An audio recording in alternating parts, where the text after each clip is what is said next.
What really happened with your host, Mike Rivero, because World War III is a really bad idea. Here is your host, Michael Rivero. And aloha, America. Welcome to our show today. It is Wednesday, Hump Day, November 13th, 2019. We've got a lot to talk about today. The phone lines are open, 800-313-9443. Mike is in our control room, ready to answer the phone, put you on there with your comments, questions, and opinions. So let's get right on into it. Obviously, today was the first day of the public hearings into this impeachment sham. And watching it, it's obvious that Adam Schiff is running this process with an iron fist. He started right out saying we're not going to talk about the whistleblower. He's going to be protected. And I noticed in the first couple of witnesses that the story is already mutating because it moved away from Trump and Ukraine into the threat posed by Russia. They regurgitated that old lie about how Russia stole Crimea, saying that the Crimean referendum was a fraud because they were afraid of Russian guns, and just constantly pounding on why Russia was bad, Russia was bad, Russia was bad. And the reason they did that is they're trying to make the case that Trump's withholding of funds from Ukraine represented a serious threat to both Europe and the United States from Russian aggression, Russian aggression, Russian aggression. And I've had people basically say to me that the proceedings, it looks like kindergarten. And so Schiff has lined up a bunch of witnesses with rather impressive records as, West Point graduates and serving military to try and basically say, you can't possibly question what these people have to say because of what they have done to our, in service to our country. And it just went on and on. They just now recessed for a short break. They're coming on back to do some more. And yeah, every time anybody on the Republican side tries to bring up an objection, Schiff just, shuts them down. And he wants this to go the way he wants it to go. And it is a sham. It really is an absolute sham. So anyway, all right, let's see. The House Republicans on 3 different committees released 4 key pieces of evidence undermining the Democrat arguments for impeachment ahead of the hearing. The July 25th call summary, the best evidence of the conversation shows no conditionality or evidence of pressure. And they're basically going back to the contemporaneous summary prepared by White House Situation Room staff. As transcribed, the call summary denotes laughter, pleasantries, and compliments exchanged between President Trump and President Zelensky. The summary does not evince any threats, coercion, intimidation, or indication of a quid pro quo, as even Democrats have acknowledged. The summary bears absolutely no resemblance to Chairman Schiff's self-described parody interpretation of the call. Now, both Zelensky and President Trump have publicly and repeatedly said there was no pressure to investigate the president's political rivals. It just was not there. Schiff is out there saying, well, look, we have these amazing military people who are saying that they're pretty sure that there was some kind of pressure. They don't actually know, though. They weren't parties to the conversation. They heard one side of the conversation and said, that could be interpreted as. So again, this is already rumor, secondhand testimony, hearsay, innuendo. And the corporate media is carrying all of this stuff as if it's established fact beyond question. Now, it's already been established that the Ukrainian government was not aware that U.S. security assistance was delayed at the time of the July 25th phone call. In fact, at the time of the July 25th phone call, the assistance had already been reinstated. There's just nothing there. They haven't come up with an actual crime. It's out there saying Trump deserves to be impeached because his actions represent a threat to the national security. And the United States provided security assistance to Ukraine, and President Trump met with Zelensky without Ukraine ever investigating President Trump's political rivals. It didn't happen. Now, Rudy Giuliani has destroyed Schiff's first witness, George Kent. He's behind the dismissal of the investigation into Soros's corrupt Ant-Act operation in Ukraine. So there was a lot of corrupt stuff going on in Ukraine, and Schiff just wants to focus, it's Trump, it's Trump, it's Trump, it's Trump, it's Trump. Now, former federal prosecutor Andrew McCarthy takes the Democrats' extortion ploy apart piece by piece. Says the Democrats are hoping to fool Americans with their word games, and they must not have been counting on opponents like Andrew McCarthy, the former federal prosecutor who led the government's team in the trial of the plotters behind the 1993 World Trade Center attack, is on familiar ground when it comes to the terminology of crime. And the latest attempt by liberal lawmakers and media personalities to change their accusation against Trump aren't getting them anywhere, except maybe to make themselves look more foolish. And I can't imagine any Americans actually watching the hearings who don't see through this charade. Now, of course, Americans who are getting the summary of the hearings through corporate media, they're going to be told, oh yes, Schiff's got him. Schiff's got Trump by the gonads. And it's ugly to see our government behave like this. It really, really is. We're going to do a shout out now to our on-air affiliates who are just now rejoining the network. Okay, now, apparently a key Schiff witness blows up in his face and basically tears Christopher Steele apart over the Russia dossier. So a lot of what Schiff is bringing up today about Ukraine is also coming from Christopher Steele, who is already discredited. They're going back to him as a source. Now, Mark Meadows has destroyed liberal hack Eric Swalwell for his latest idiotic attack on Trump. And Meadows has been obliterating the left for 3 years now as they continue their coup attempts to remove the 45th president of the United States. On Thursday, failed presidential candidate Democrat Eric Swalwell went on CNN and argued that it was an abuse of power for President Trump to remove an Obama holdover ambassador for political reasons. Well, the president has the right to hire and fire ambassadors at will. This comes after the Democratic impeachment witness former Ukrainian ambassador Marie Yovanovitch was fired for her obvious anti-Trump agenda. They're grasping at straws out there. Now, even the Democratic witnesses said Trump is right about the massive amount of corruption going on in Ukraine, especially in the energy sector. Meanwhile, Ukrainian officials have released records of 46 payments to Hunter Biden from Burisma Holdings. 38 payments were for $83,333, totaling over $3.1 million. What did Hunter do to earn that money? Not a whole heck of a lot. He sat on the board of directors and he talked to Daddy. They're so desperate over there at the Schiff hearings. Now they want to call the psychiatrist who called Trump dangerous, and they're going to have them testify in impeachment. Remember that abortive attempt to try and get Trump out with the 25th Amendment? They're dragging that one up again. And all of this may be for naught. Incredible waste of time and money, because the Senate can refuse to take up the impeachment trial. They can just flat out refuse and say there's nothing there. Meanwhile, Rhino and TDS sufferer Marco Rubio is already laying out plans for a post-Trump conservatism. They're just out there drooling at that vacancy out there.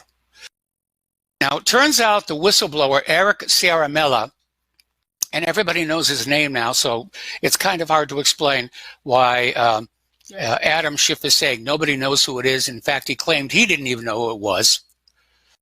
But it's out there. Apparently, back in 2016, before Trump even took office, Eric Ciaramella was hosting this White House meeting where Ukrainian officials were told to drop the investigation on the Bidens. That was during the Obama administration. Meanwhile, there's a new whistleblower out there who's filing an ICIG complaint against Eric Ciaramella for allegedly soliciting illicit donations via GoFundMe. Now, Grassley is out there saying that if the FISA report is not released next week, he's going to launch an investigation to see if someone at the FBI or Department of Justice is tying Inspector General Michael Horowitz's hands.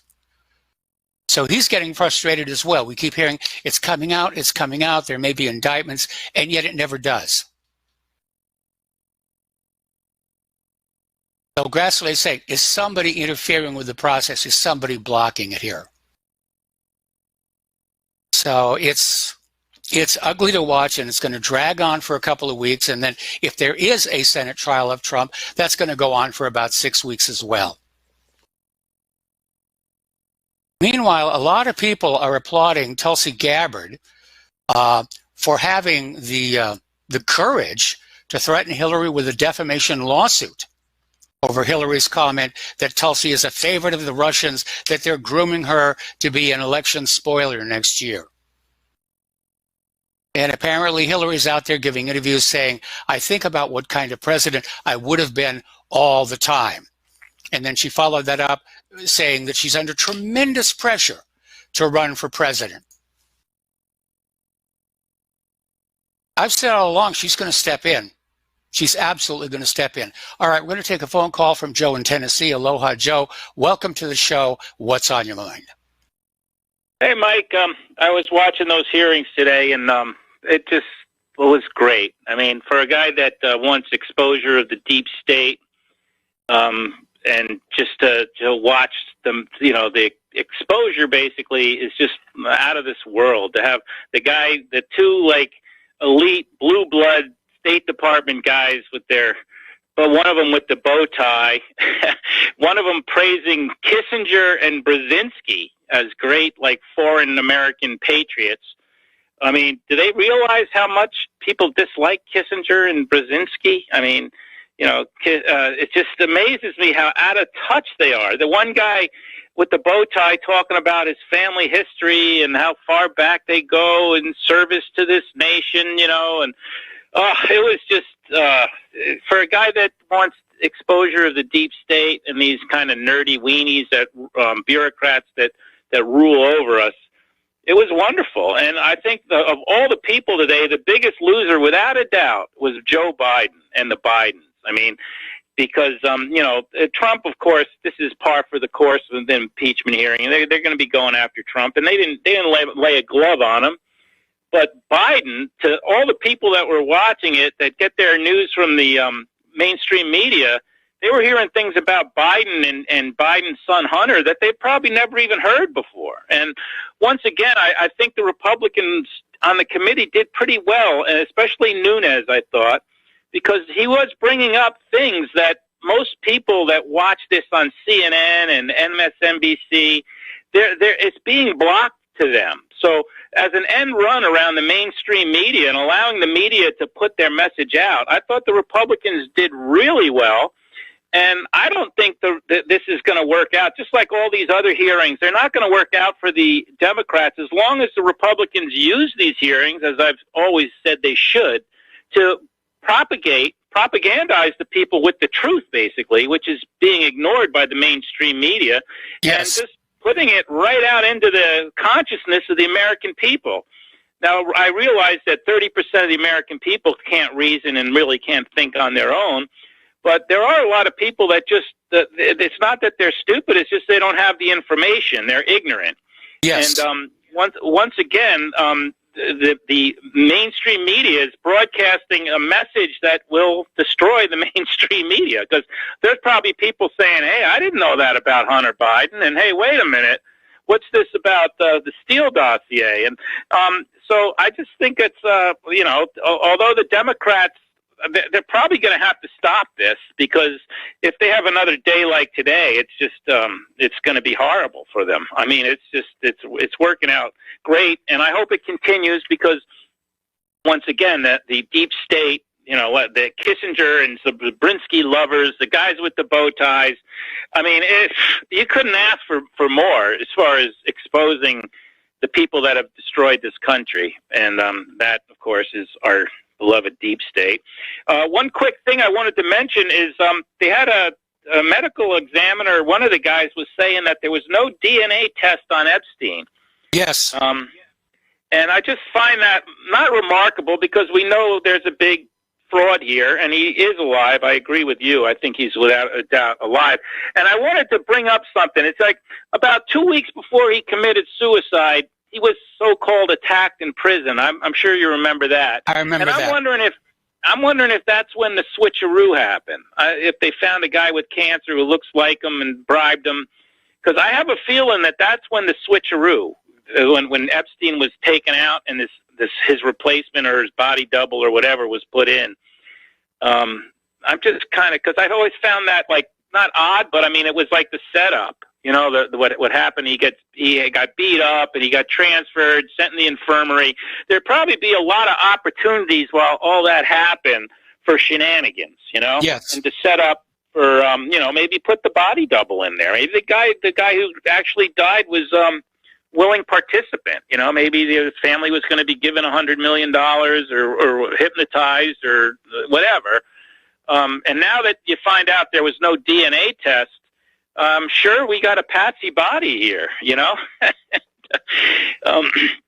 It's not being reported anywhere that I've heard of, except for basically the alternative media. I don't know if I heard of this story anywhere else, which is once again par for the course, because of the mainstream media covering up all this stuff to begin with.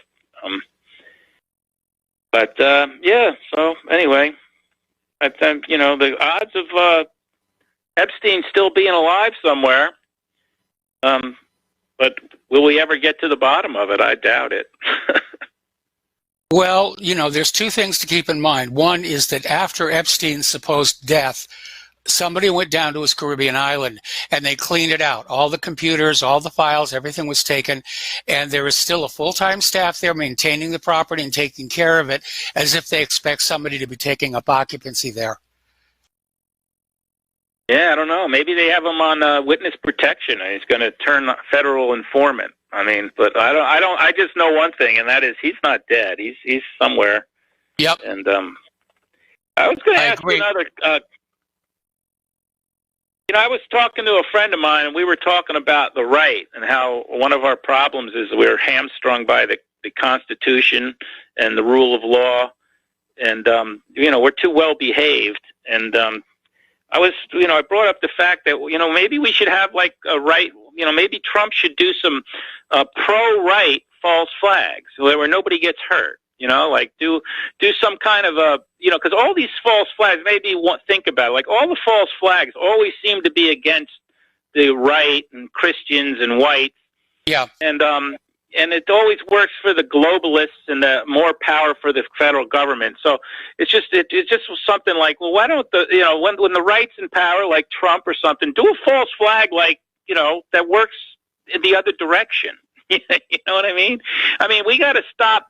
The right has to stop, like, being hamstrung by our law-abidedness, I guess you could say, because the people we're fighting against are like, they use our decency as a weapon. I mean, they don't follow the Constitution; they laugh at the Constitution. So we're actually hamstrung by being law-abiding constitutionalists. And I know it's a slippery slope, but I think we really can't have a constitutional republic when we have communist, Marxist, Antifa-type people on the other side. You can't reason with them. They don't follow the law. So I think sooner or later we're going to come to the point that it's us or them, and we have to take off the gloves and fight dirty is what I'm getting at. I'd like to avoid that. I don't want to see us sinking down to their level. Because then everybody loses. Anyway, listen, Joe, we're going to let you go. We got to take a break for commercials, and we will be right back. And aloha, America. Welcome back to our show. We're going to go back to the phones to Mark in North Carolina. Aloha, Mark. Welcome to the show. What's on your mind? Hey, Mike, first of all, I want to just say I think maybe Alex Jones is finally going back to being the old Alex Jones again. He had Dr. Steve Pichinik on today. Yes. And Pichinik did not hold back, and Jones didn't interfere with what he had to say, including going after Epstein, calling Epstein a traitor working for the Mossad. Okay. Yes. He also talked about Trump. He basically called Trump incompetent because he doesn't know what he's doing. He's, hiring all these people, the worst people he could possibly hire. And then now he's surprised they're going, the only way he can reverse this is being ruthless and firing a whole bunch of people and hiring the right type of people in the first place.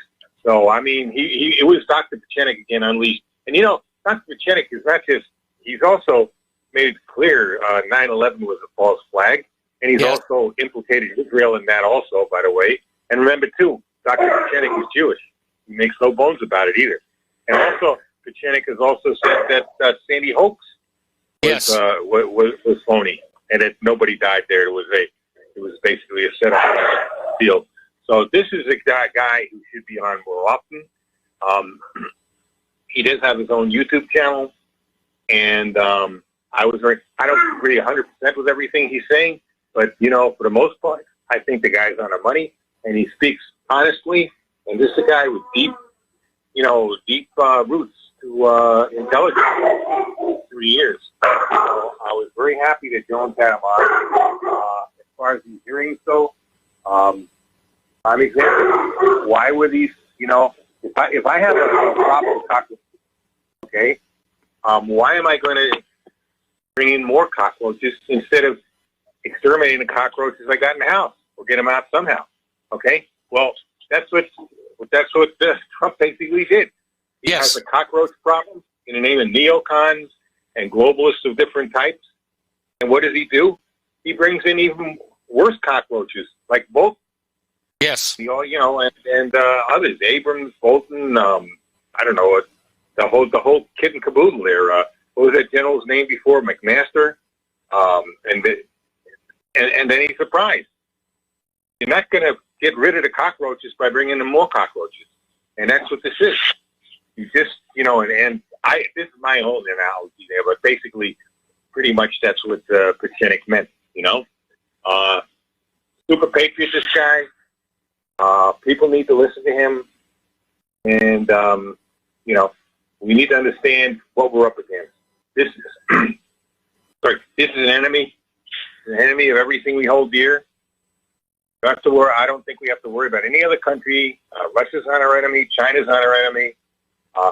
Right here, the enemy is right here, and that is the deep state, the neocons, the Ziocons, the out-and-out globalists. These are the enemies of this country. Okay, and by the way, it's not the socialists either. A lot of people say, well, it's socialism. No, it's not socialism. This is an enemy that wants to control everything. And they're more, if anything, they're more predatory capitalists than they are socialists. Big tech companies, the big banks, big pharma, big agri, they're ruthless, they're extremely dangerous, and they have to be stopped. They have to be destroyed. Okay. So we're ready to do that. The country is going to continue to deteriorate, worse and worse, and the only hope in the world will be Russia, who's the only country seemingly willing to take these globalists on.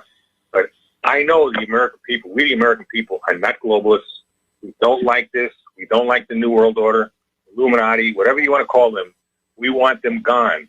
But until we get proper leadership, until we get our own version of Vladimir Putin, okay, or somebody like him, well, we're going to continue to go south until, there is no more United States, or we just, drift into civil war, or just break up, or whatever else, or go to way, like you point out before, the way of the Soviet Union. But Dr. Pichinik called it absolutely right.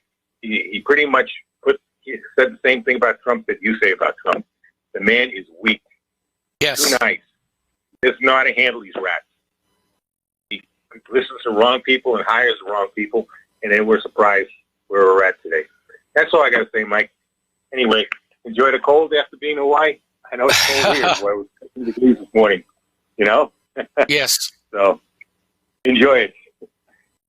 All right. Well, thanks an awful lot for the phone call. And for the record, I am not enjoying the cold. I absolutely am not.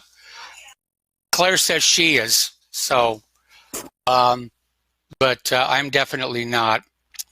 Anyway, Elizabeth Warren, and as part of her campaign, she's taken a hardline stance against big tech. And she is out there saying that if she's elected president, she will break up Facebook, Amazon, and Google. And so it probably comes as no surprise that the head of news partnerships for Facebook, Campbell Brown, co-founded a news site that is attacking Elizabeth Warren. All right, we're going to take another break for commercials. We got a caller waiting on the line, and we'll be right back. Aloha, America. Welcome back to our show. We're going to go back to the phones to Tom in Montana. Aloha, Tom. Welcome to the show. What's on your mind? Hi there, Mr. Rivero. You're talking about those people in Idaho with problems with the bank. Yes. And I enrolled in a Direct Express via the Social Security office here in Missoula. And the Direct Express card never got here. So I went to Social Security, and Social Security says, well, you're going to have to take that up with Direct Express. And it seems that you can't get a hold of Direct Express. It's a Commercia bank down in Dallas, Texas, and they don't answer the phones. They put you on a robo maze. Yes. And you stay there for hours and hours. But when you bring this to Social Security, they say, tough feces. You got to take that up with Direct Express. Now, is Direct Express or this Commercia bank in Dallas, Texas, are they a scam? It seems that Commercia Bank doesn't have any outlets here in the United States except for one or two, but they got outlets down there in Mexico and God knows where else. So, I'm wondering, have other people had this problem with Direct Express? Well, I don't know. I'm not in a position to know. But we understand that as the economy tightens, all sorts of companies, including financial institutions, are taking shortcuts. Now, as far as the Nickersons are concerned, apparently yesterday they were evicted from their properties. There was thankfully no violence, but that's the last information I had on them. Another question I have. The way that Social Security enrolled me in this thing, I'm wondering if the Social Security agents that enroll the unsuspecting, such as tired old senior like myself, I'm wondering if the Social Security agent gets a kickback. And I don't seem to have any recourse with Social Security. And I can't get anybody at the Commercia Bank down there in Dallas or Direct Express. Now, it sure would be nice if somebody out there could, point me in a direction. Could I leave you my email? Well, if you leave that over the air, there's the possibility you're going to be subject to a lot of abuse. I would recommend the first thing that you need to do is contact the Better Business Bureau in Dallas and find out if there have been other complaints about this bank. Yeah, well, just all the rangers out there, put the word out about this Direct Express. I get the feeling that it's a big time scam. And I get the feeling that many of the Social Security agents are getting kickbacks or something from it, because once you get caught into that thing with Direct Express, you have absolutely no recourse, absolutely none. And so I don't know what's going to happen with my Social Security money. I'm sure it's already gone to Tel Aviv or Haifa or someplace like that. But, anyway, I'm taking up too much of your time. And remember, everybody out there, Direct Express, it's a scam. You put your money in, it's gone, gone, gone at the least little problem. You have no recourse. You can't get in contact with anyone. And I guess I've said enough negative. Thank you for your time. Thanks for listening, guys. Thank you for the phone call, and I hope you're able to sort out this mess here. And, Claire and I are both on Social Security right now.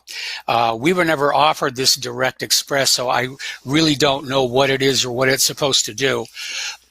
And, we're not having... The bank manager is a guy by the name of Troy Williams, and his telephone number is 214. Please don't do that. Please don't put that. Okay. Okay, we don't dox people on this show. Okay, but anyway, it's a real mess. So watch out for Direct Express, gang, and my apologies for taking up so much time.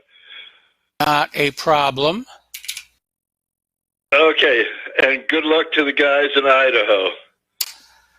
Yeah, well, Thank you. Okay. Let's see, I'm looking here right now. I'm looking at Consumer Affairs here, and yeah, Direct Express has got probably about the lowest satisfaction rating possible. And people are saying their cards simply won't work anywhere that they go. It looks like you're not the only person having a problem with them. All right, Ian, getting on back to the phones here. Peter in Los Angeles, aloha. Welcome to the show. What's on your mind? Mike, I'm watching intermittently. I'm watching these impeachment hearings on MSNBC, and it's striking me as it's hitting me right in the face that the people that are, as MSNBC has been trumpeting all this stuff for years, and that's all Rachel Maddow did from 24/7. But I'm also watching this, and I'm thinking to myself, who did they hire? And they hired Clapper, and they hired Brennan, and they hired, didn't they hire Comey as well? Yes. All the people that were involved, George Stephanopoulos has been associated with all this stuff. All these people, the media, the intelligence services, the deep state, they're all one. And it's absolutely obvious when you watch these guys, and I'm wondering if they'll have Clapper and Brennan on to comment on this.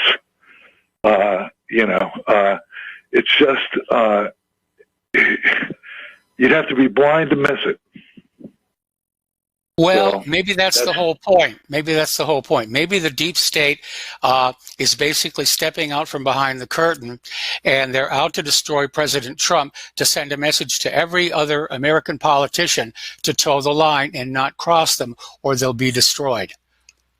In fact, Financial Times had an article that came on out saying, really, we should view the deep state as the heroes. Well, the Financial Times is another part of the co-opted media, the media that we should not be listening to, and we should be listening to guys like you. And let's hope that you're around a while, Mike, and that we'll have the opportunity to have a free press for a little while more. But it's really apparent to anybody who looks with any sort of knowledge at all what's going on here. And it is scary as hell. Yes. It really, really is. Okay. Anything else? No, that's it for me, Mike. That's all. Thank you, man. All right. Thank you. We're going to switch over to Cynthia in Seattle. Aloha, Cynthia. Welcome to the show. What's on your mind? Hi there. I was just listening to the gentleman that was talking about the Social Security, the Direct Express card. Yes. And I'm disabled and receive Social Security, and I don't use that. But I just looked it up, and there are hundreds of reviews saying that their money's been taken, they can't get Yes. their money out. It's a very fishy organization, and I think people need to know that. I agree. And that's all I have. Yeah, no, I did a quick web search, and immediately I find all these negative reviews and complaints from people who are using Direct Express, and they can't get their money out. The cards don't work, and they're not able to, get in touch with it could be a scam bank. Yeah, it sounds like there a are some fraudulent banks bank. that are set up to run as scams, and when they finally get caught, they'll just go out of business, take their money, and go someplace else. Right. And unfortunately, they're taking the money of the people who are disabled or older and don't, easily to manipulate, Yes. So I just hope that people listen to this and don't take advantage of the card, because there is no advantage. Now, it doesn't seem to be. I mean, we're at a stage right now where whatever you're being offered, whether it's a new card or a new medication or whatever, it really is worth your time to go on out and do a web search and find out what's really going on. And I wish I'd done that before my doctor gave me this last medication that they put me on, because it was horrible, horrible stuff. And I never should have been on it in the first place. Right. That happens all the time. So you really have to do research. Yes. Oh, that's what tablets are for. All right. Well, thank you very much. Exactly. Thank you for the Thanks phone call. listening. We're going to let you go here. All right. Apparently, Bernie Sanders has returned $470 from the only billionaire who donated to his campaign. And Bernie Sanders has made it clear his 2020 campaign isn't funded by billionaires, except for a little while. It was Marta Tama Hall, the wife of billionaire inventor, gave $470 to the Sanders campaign this summer, and when the Sanders team realized it, they promptly returned it. Now, Elizabeth Warren is out there proposing a federal ban on industry-funded junk science, which sounds like a really good idea until you ask who gets to decide what's junk science and who doesn't. Because, there's a lot of people out there pushing for this human-caused global warming who insist that all the science say, no, we're actually getting colder. Well, that's junk science, and we should cut the funding for that. All right, we're going to go back to the phones here. Keith Rogers, aloha. Keith, welcome to the show. What's on your mind? Oh, good afternoon, Mike. First of all, I'll say I use Direct Express. I have for years, and I've had no problem with it. But anyway, I always look at trends. I don't follow politicians themselves like that. I just look to see what's going on. And when we constantly see, like, Trump issued his so-called threats against Nicaragua today, and Marco Rubio's out there talking about Bolivia. Yes. The media is always on board with that. As well as this same Russian hoax that the media still plays along with this. And we know that a lot of this started when Putin arrested the Pussy Riot, when he came out and said that you're not teaching that crap in our schools here. They come out with their Family Day. Everything is geared towards those Bolsheviks that are in office that have this abstract hatred for Russia. And Russia is always the enemy. You don't hear the Russians talk about some type of a pre-emphasis attack on the United States. It's always the United States or NATO talking about some kind of a preemptive attack on Russia. This is one of the last, I don't want to call it the best countries in the world or anything like that there, but at least they got good family morals and stuff. They, like every other country, has their bad issues and stuff, We always joke about that on Twitter with vodka and stuff for the falling down Russians there. But I was watching a video on YouTube where it showed this someone had put peanut butter on their shower wall so Yes. that their dog would lick the shower wall as they gave it a bath. It was totally distracted. These continued illegal wars, acquisitions of other people's lands, is no different than what's going on here. And what I believe is just what we have witnessed all down through the Contras, Nicaragua before, now Bolivia with its lithium.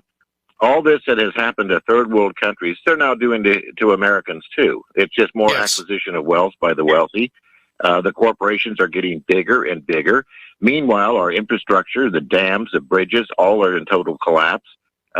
People are dying on the streets, freezing in the streets, crapping in the streets. And this is all a distraction.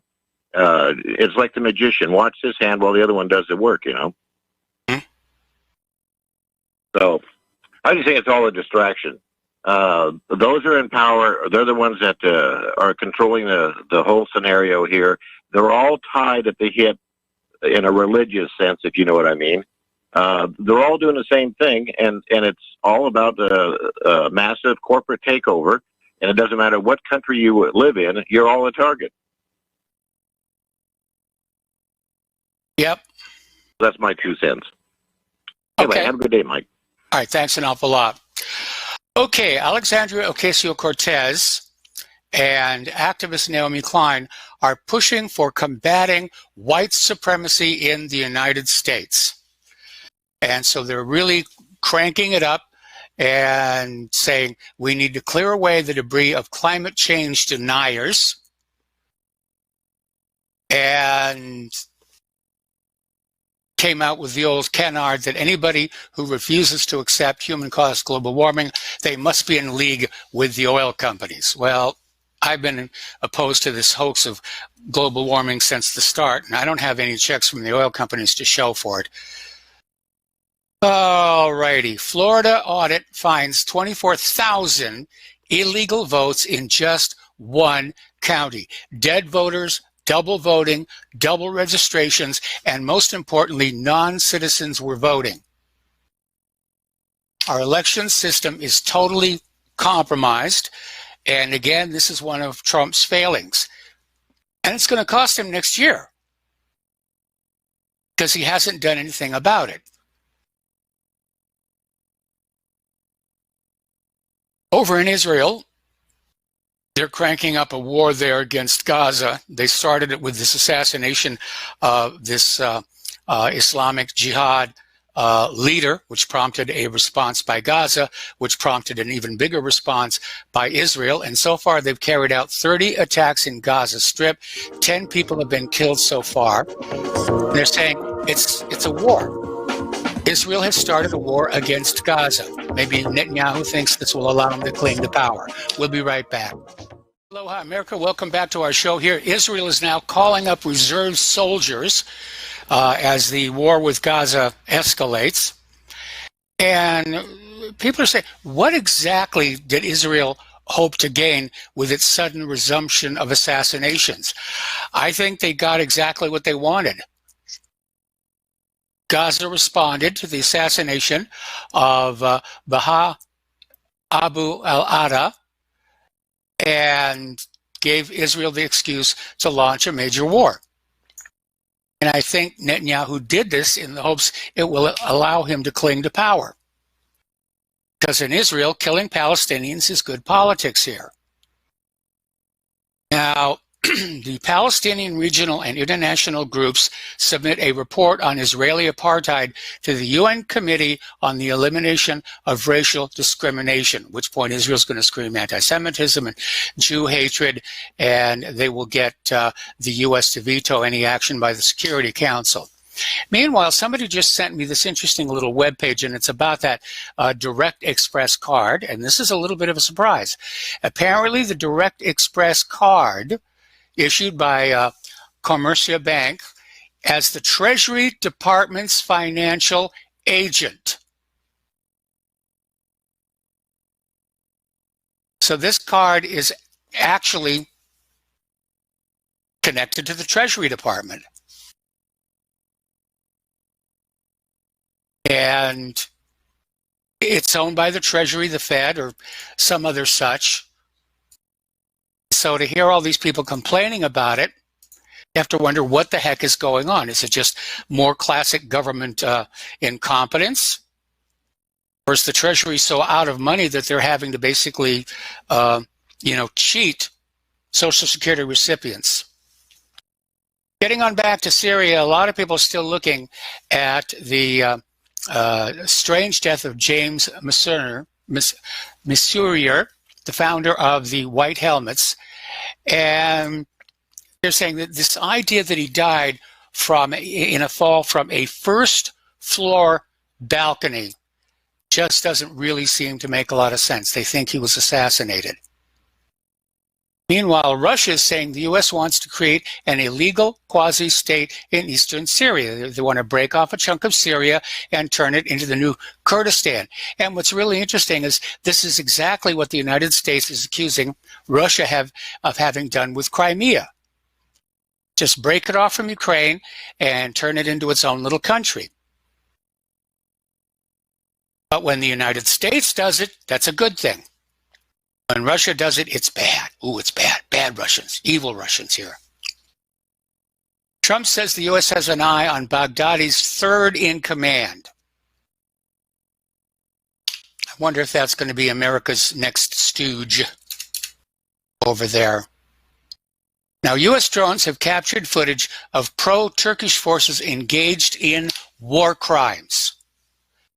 Came out of the Wall Street Journal, found that Turkish-backed Syrian forces currently fighting U.S.-backed Kurdish groups as part of Operation Peace Spring are guilty of war crimes. Now, these are the same people that a few short years ago were being funded, armed, and trained by the CIA and Pentagon. We got to take a break for station identification. We'll be right back.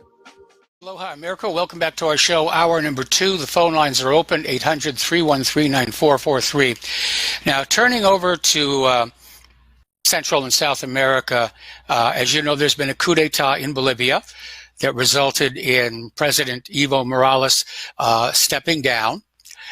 And people are looking at this and saying, this is the standard script of a color revolution. Starting with the claim of a stolen election, to the opposition burning ballots, and the forced resignation. It follows the script of the original color revolution in Serbia. So, anyway, Bolivia is the latest successful U.S.-backed coup in Latin America, and now that he's pulled that off, Trump is threatening Venezuela and Nicaragua after the coup in Bolivia. So he's really throwing his weight around down there. All right, we're going to go back to the phones to Tom in Florida. Aloha, Tom. Welcome to the show. What's on your mind? Good day to you, Michael, and aloha. Yeah, aloha. Yeah, Michael, I was watching this, what do you call it? What do you call it? I don't even know what you call it anymore, this impeachment or whatever you want to call it, this witch hunt or whatever. But I saw Bug-Eye Schiff. This guy's like bugging out with like wanted power or something. Schiff, the pencil, whatever you want to call him. His eyes are bulging out of his head. You got the other guy, Taylor, the ambassador. His mouth was wide open the whole time. I believe that Jim Jordan and that guy Ratcliffe really tore him a new butthole because these two clowns that they had for witnesses, those are witnesses? Give me a break. I mean, this nonsense trying to go after Trump for this nonsense with Ukraine, and you had Biden and Obama getting away at murder. And, Michael, this whole deep state stuff started back when Kennedy was president against Nixon. That was a deep state. The deep state's been going back 60 years, okay? Let's not kid ourselves. You have Slick Willie given a Nobel Peace Prize or some kind of Medal of Freedom to these two guys, Pincer and some other knucklehead, for basically saying, well, we're going to have all these illegals keep coming here, so we're going to change the demographic of the United States. You remember Clinton giving them a Medal of Freedom? Yes. I can't remember their names, but I'll never forget that Clinton gave these guys an award for trying to change the demographic of the United States. And it just mind blows me, Michael, what's going on with this witch hunt against Trump with this craziness. And I heard this guy Welsh, this Congressman Welsh. I got an idea. He's from Vermont, where Bernie's from. And these guys want all these illegals in here. Why don't we take 5 million of those Central Americans, stick them right there in Burlington, in Vermont? Yes. Let's take 5 million, take them out, take all the illegals out of Texas, and let's put them up in Vermont and New Jersey, where some other people are there. Their states are already destroyed. New York. Let's take all the illegals out of Texas and let's stick them into those New England states. How's that? Sounds good That to way me. we can leave Texas alone. We can keep Texas red. We'll take every illegal. That's what Trump should be working on. We're going to get, like, Michael, you just brought up the fraud with the vote here. I can tell you all, that was in Broward County, okay? Palm Beach County ain't much better than Mar-a-Lago. But let me tell you, in Broward County, I knew this. I've been knowing this for years about these illegal voters, and you got all these Haitians and all that. They come in here and they double vote and all. It's crazy what's going on. It's absurd. If Trump doesn't stop this election fraud, I know what's going to happen. And by the way, well, he's going to lose next year. That much is obvious. Well, Michael, I got to say this. A lot of Haitians in the last election for Trump voted for him because of what happened with the earthquake money in Port-au-Prince. You remember that? Yeah, I remember. Where Bill Clinton and Hillary were stealing millions of dollars from the Haitians. Well, they were destitute. These Clintons are getting filthy rich. That's why a lot of the Haitians in South Florida did vote for Donald Trump. I don't know what's going to happen in this election. I believe they will, because a lot of them are getting jobs. And, the economy is doing much better in Florida. I can tell you that. I definitely can prove that to you. But the gas is really cheap here in South Florida compared to what it was under Obama. That's another thing I let you in on. But, watching these Zionists run this government, the way they're doing it, Schiff, Schiff, his family went out to California back in the 1870s, I believe it was, what the Levi family did to Levi jeans. You know about that, Michael? Well, I know about the Levi's. How does Schiff figure in with that? Well, I guess how that figures in. A lot of Jews at that time, believe it or not, went out west to California. They were staking their claim out west. You Levi Strauss, and a lot of Jews at that time went out there. Remember, they even put Hollywood out there. Yes. In New York, they put it in Hollywood. So, well, they went to Hollywood to evade Thomas Edison's Motion Picture Rights Association. That is correct, exactly. And Thomas Edison actually was from New Jersey, and then he had also a home here in Fort Myers, Florida. I've been to that; it's really awesome. If you ever go to Fort Myers, check out his little museum, Edison. But that's exactly right. And Edison, Lindbergh, a lot of these guys knew what the Zionists were going to do. This has been going on with the Book of Elders or whatever. I can't remember all this nonsense. Like, too much on my brain.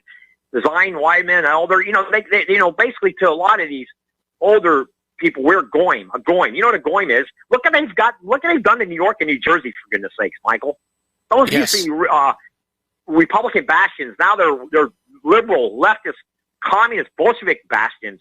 And they're, last thing I'm saying, let's take, Trump and Radcliffe and Gohmert and all these Republican congressmen say, and Cornyn, they should say, you know what, you want these illegals in here, we're going to ship them all up to Vermont, right where Bernie's from, and this guy, Welch, this moron. They should take all these illegals out of Texas, round them up in buses, and ship them right up to Vermont or New York or New Jersey. Get them out of Texas at all costs, and take them all out of California, for that matter, and ship them over to those New England states that are already gone. That's what should be happening here. That's what Trump. Well, what should be happening? I mean, once you're able to round them up and put them on buses, take them back down to the border and fling them over. Well, that's what Eisenhower did, Michael. The operation he did. That's what Eisenhower did. But, Michael, that's another thing. You're still going to have, I believe, I'm going to give them the benefit of the doubt. You're still going to have 80% of all the Jews in this country voting Democrat, no matter what you do for them. You might get 20% voting for Trump or Republicans, but you have 80% of them always voting Democrat, no matter what. And Michael, let me ask you, what does a Jew really think about their makeup? Do they consider themselves Caucasian, or do they think of themselves as brown, or what is their mindset as far as what they actually think what they are? And I don't know really. I really don't know. Their mindset is they think they're Jewish. Okay, so they're not a race. They're not a color. In other words, they're not white. Well, actually, it's kind of blurry because we all think of being Jewish as a religion, but for people who are Jewish, they see it as a race. Okay, so I'll give them the benefit of the doubt, Michael. 20% of them are conservative, maybe 25. I can even go 25% of them are conservative in some areas, but at least the majority of them, they're not. They're liberal. They promote all this decadence, and I'm sorry to say that, but it's the truth. And look what's going on with the shift. Look what's going on with the Snadler. Look at all these schmucks in Hollywood. It's just utterly Bolshevik, communist, disgusting. It's exactly what's going on here in the United States. You know, like I said, the American taxpayers are paying a lot of money to the state of Israel for their defense. Yes. And they have a wall around it, but we can't have a wall. Matter of fact, One American News has had it on, Michael, 15 minutes ago.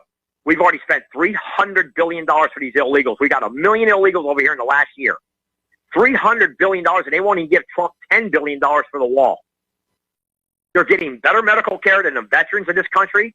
They get better, American citizens for that matter. My family's been in this country for 190 years. I could trace it back 190 years, which I already have. You got people coming in here getting more than 10 years than a person whose family's been here for 190 years. Yes. Bloodline. It's got to stop. This has got to cease right now. And Trump, he's got, you know what, Michael, I'll tell you what I think really is going to happen. I'm going to be honest with you. This is what's going to happen. After this witch hunt crap's over with this impeachment crap, because he ain't going to get impeached. If Trump gets another 4 years, you mark my word, a lot of Democrats are going behind a Gray Bar Hotel because they're going to go in there because of sanctuary cities. And it's like you say, Article 8. These people are breaking every law under the Constitution that Trump has the power, as executive power, as the president of the United States, to arrest these people. And I want them to get 20, 15 to 20-year sentences because what they're doing is utterly absurd, allowing 5,000 Americans got murdered last year by illegal aliens, angel mothers and fathers. Nothing's being said about that. The media should be pumping that out every 5 minutes. How many Americans got murdered? We're not even talking about the drug epidemic in this country. 70-some thousand Americans dead because of opioids and all this drugs, Molly, and all this crap they're pumping in here. No. This has got to stop, and it's got to stop immediately. And I'm sorry about some people who live in New England states or are conservative, but their vote doesn't count because they allowed their states to be overrun with these nonsensical nincompoops that are running our government. This guy Schiff, his eyes look like they're popping out of his head. This guy's like, he looks like a bug, like he's like programmed by some kind of ancient bug culture. It blows my mind looking at the guy Schiff and all the wickedness of these people. They're so wicked, it's beyond wicked. And I just don't know what's going to happen with this impeachment crap. I really think Trump's not going to get impeached in the Senate. Maybe the Republicans, the Republican Senate's not going to allow it, but I believe these demon rats will definitely go ahead and try to impeach him in the House. I'm having a feeling about that. But you know what, Michael? If that does happen, I believe the House of Representatives is going to go right back to Republican in a super majority. Trump's going to have it, all three branches of the government. That's why they're trying to do everything to stop this guy, Michael. The whole reason they're going after Trump is because of immigration. They do not want this chain of voters stopped. This is exactly why. And I hope everybody in your audience understands that. This is why they're going after Trump as hard as they are. It's not about Russia collusion or Ukraine. This is about Trump saying, hey, we're going to start actually forcing some laws on the books. Maybe not like he should, but he wants to do something.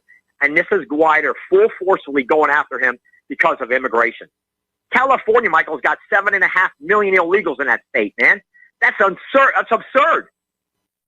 Texas are trying to do everything in their power. They're bringing in people from all over to go into Texas that are liberal. New York and New Jersey's been like that for years. Virginia. No, Trump's gonna have to, I don't know, I tell you, Michael, it's gonna lead to an all-out, utter disaster if this is not stopped. This impeachment crap is the biggest farce I've ever seen in government. I've seen a lot of crap with the government, with Slick Willie and all that.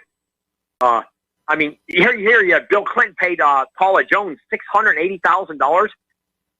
You hear about that? Yes. Michael? Yes. He ended up paying her $680,000 to Paula Jones, meaning he basically raped the woman, and he was able to stay another 4 years as president. Okay? Trump hasn't done nothing, and they're going after this guy full force because of immigration. They want Trump out of here because he's trying to stop this massive influx of all these Democratic voters. California was the land of Ronald Reagan, the land of milk and honey, 15th largest economy in the world. It's destroyed. Texas is trying to do everything to take that. And I'll tell you, the real communist, Michael, that Joaquin Castro, he might as well go to Cuba with Fidel Castro's brother, the way he was talking today. That lying rat. That guy was a filthy rat, that Joaquin Castro. talking all this crap about Trump. Well, you know what, King Castro, if you don't like this country, go back to where you come from and make your country better. And as far as these DACA kids, they all know English. Go back and make your countries better. Now you know another language. You can make where you came from better. You got educated in this country. Go back and make your countries better. And you know what? Maybe you can make your countries have English as official language, and you won't have all this corruption like you have. Maybe that's another answer. You know 2 languages. Now go back and take your English language and use that as your government language, if that's what it takes. But do something. Quit. Every day we hear about Trump does this, Trump that. What are you talking about? Trump's he got the best economy I've ever seen, as far as I'm concerned. I haven't seen the economy this good. Tell you the truth. And, every day it's just, they're hammering this guy, Trump, like he's the devil. Come on. This has got to stop. He's the only guy that's actually saying maybe he hasn't built the wall, but he's trying to he brought it up at least. No other freaking politician ever did that. You had those Bushes in there, the skull and bones criminals, with Jeb Bush with Common Core, that creep, and that and his brother is acting like a Mongoloid. It's ridiculous what's going on with these people. It really is ridiculous. And all you hear is filth out of the media. The leftist media, you got Rachel Maddow. Michael, just think about all the people doing the newscast. Most of them are LGBTQ. Am I lying? Nope. Is there a lie there? I'm telling the truth. No, it's the whole country's going crazy. Look at Shepard Smith. Look at Anderson Cooper. I mean, you got all these. Look at the media networks. They have these talking heads. They're all LGBTQ people. It's unbelievable.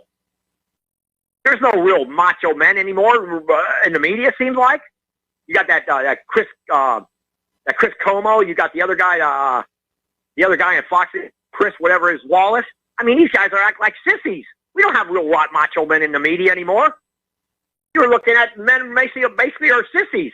You don't have real true men are rugged and tough guys. No, it's got to stop. Got to desist, man, because this country's falling apart at the seams, man. If you imagine if Hillary had been here, Mike, we'd have 50 million illegals right now in this country. Yes. And the Republicans would never, ever have an opportunity. A white man would be totally wiped out. Look in New Jersey, look in New York, look at Virginia, look at Vermont, look in New Hampshire. All those states are all lost. And I tell you how you remedy that, Michael.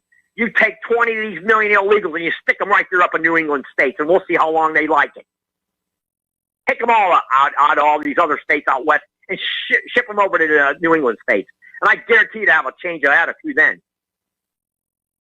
You got that Robert Mendez from New Jersey, that creep, that pedophile, that creep Mendez. I mean, it's unbelievable. And they going after Trump the way they're going after this guy? For what? For what? What collusion are you talking about? What did the guy do? He was on the phone with the president of Ukraine. The guy said he didn't say nothing bad. Everything's, copacetic, hunky-dory. But no, Trump's colluding. I mean, look at Mueller's situation, Michael. That was another disaster. And, but you know what, Michael, the thing is, you got, like the guy said today, you got the Antifa are solely for the Bolshevik communist revolution of this country. You got all these leftist groups that want to take down the white Caucasian establishment. Am I lying, Michael? No, you're not. Michael? I mean, we're seeing open warfare being declared against whiteness and white people, and I'm very concerned that this country could go down the same path that Zimbabwe did and that South Africa is doing now. You're definitely right. You're definitely correct on that. And that's their modus operandi. That's what these demon rat Bolsheviks want. The filthy movies they put out in Hollywood. Yeah, they have a couple good movies maybe coming out finally because people, I guess, got fed up. But it's like the deep state is this. They don't care. They just want to bring this country to its knees. But there's too many patriotic men in this country who will not allow that. And I'm one of them. I'm not going to allow it. I'll tell you that right now. And I know I got a lot of friends that are feeling the same way I do. We talk, and a lot of my friends are feeling the same darn way, believe me. I know, a bunch of people. We're all fed up with this nonsense by these leftist communist Bolsheviks that are trying to destroy this great nation. Too many men went to the war for this country. Yeah, maybe they were dumb because they didn't know what the government. A lot of these guys that went to war, I guess they were doing it for the love of the country, but they didn't realize they were being maybe played. Like that one guy called last week and said, well, all these guys were being played. Well, But you know what, Michael? They still had a belief in the flag, the language, the culture. And you know what? Yeah, probably that guy that called in, I forgot his name. I can't remember right now. I can't, give me a second. But he's right. A lot of these soldiers who went to war, they were being played. Yes. Seems like it, for sure. You know? They were being lied to. They were being lied to. I don't want to really get into that because I could get real heavy, and I'm not doing that. But I tell you, now people are waking up, I believe. I hope, I pray that people are waking up and understand this is trying to take over our government. These people that are coming in here don't give a darn about the Constitution. They don't care about founding fathers. They don't even care about the language of the country, like I've been telling your show for the last couple of days. These people don't even want to keep the language. They want to, when you got over 50 million people in this country speaking another language than English, something's got to be dealt with. Something's got to be done. Or we are not going to have a country much longer. And you're absolutely right. We're going to end up like South Africa and Zimbabwe. For sure. And no, it's got to stop. And watching that impeachment, that was an inquisition. Tom, we're coming up on a commercial break. I'm going to have to let you go here. We're going to do a shout out to our on-air affiliates who are just now rejoining the network. And we have another caller waiting on the line. We'll be right back.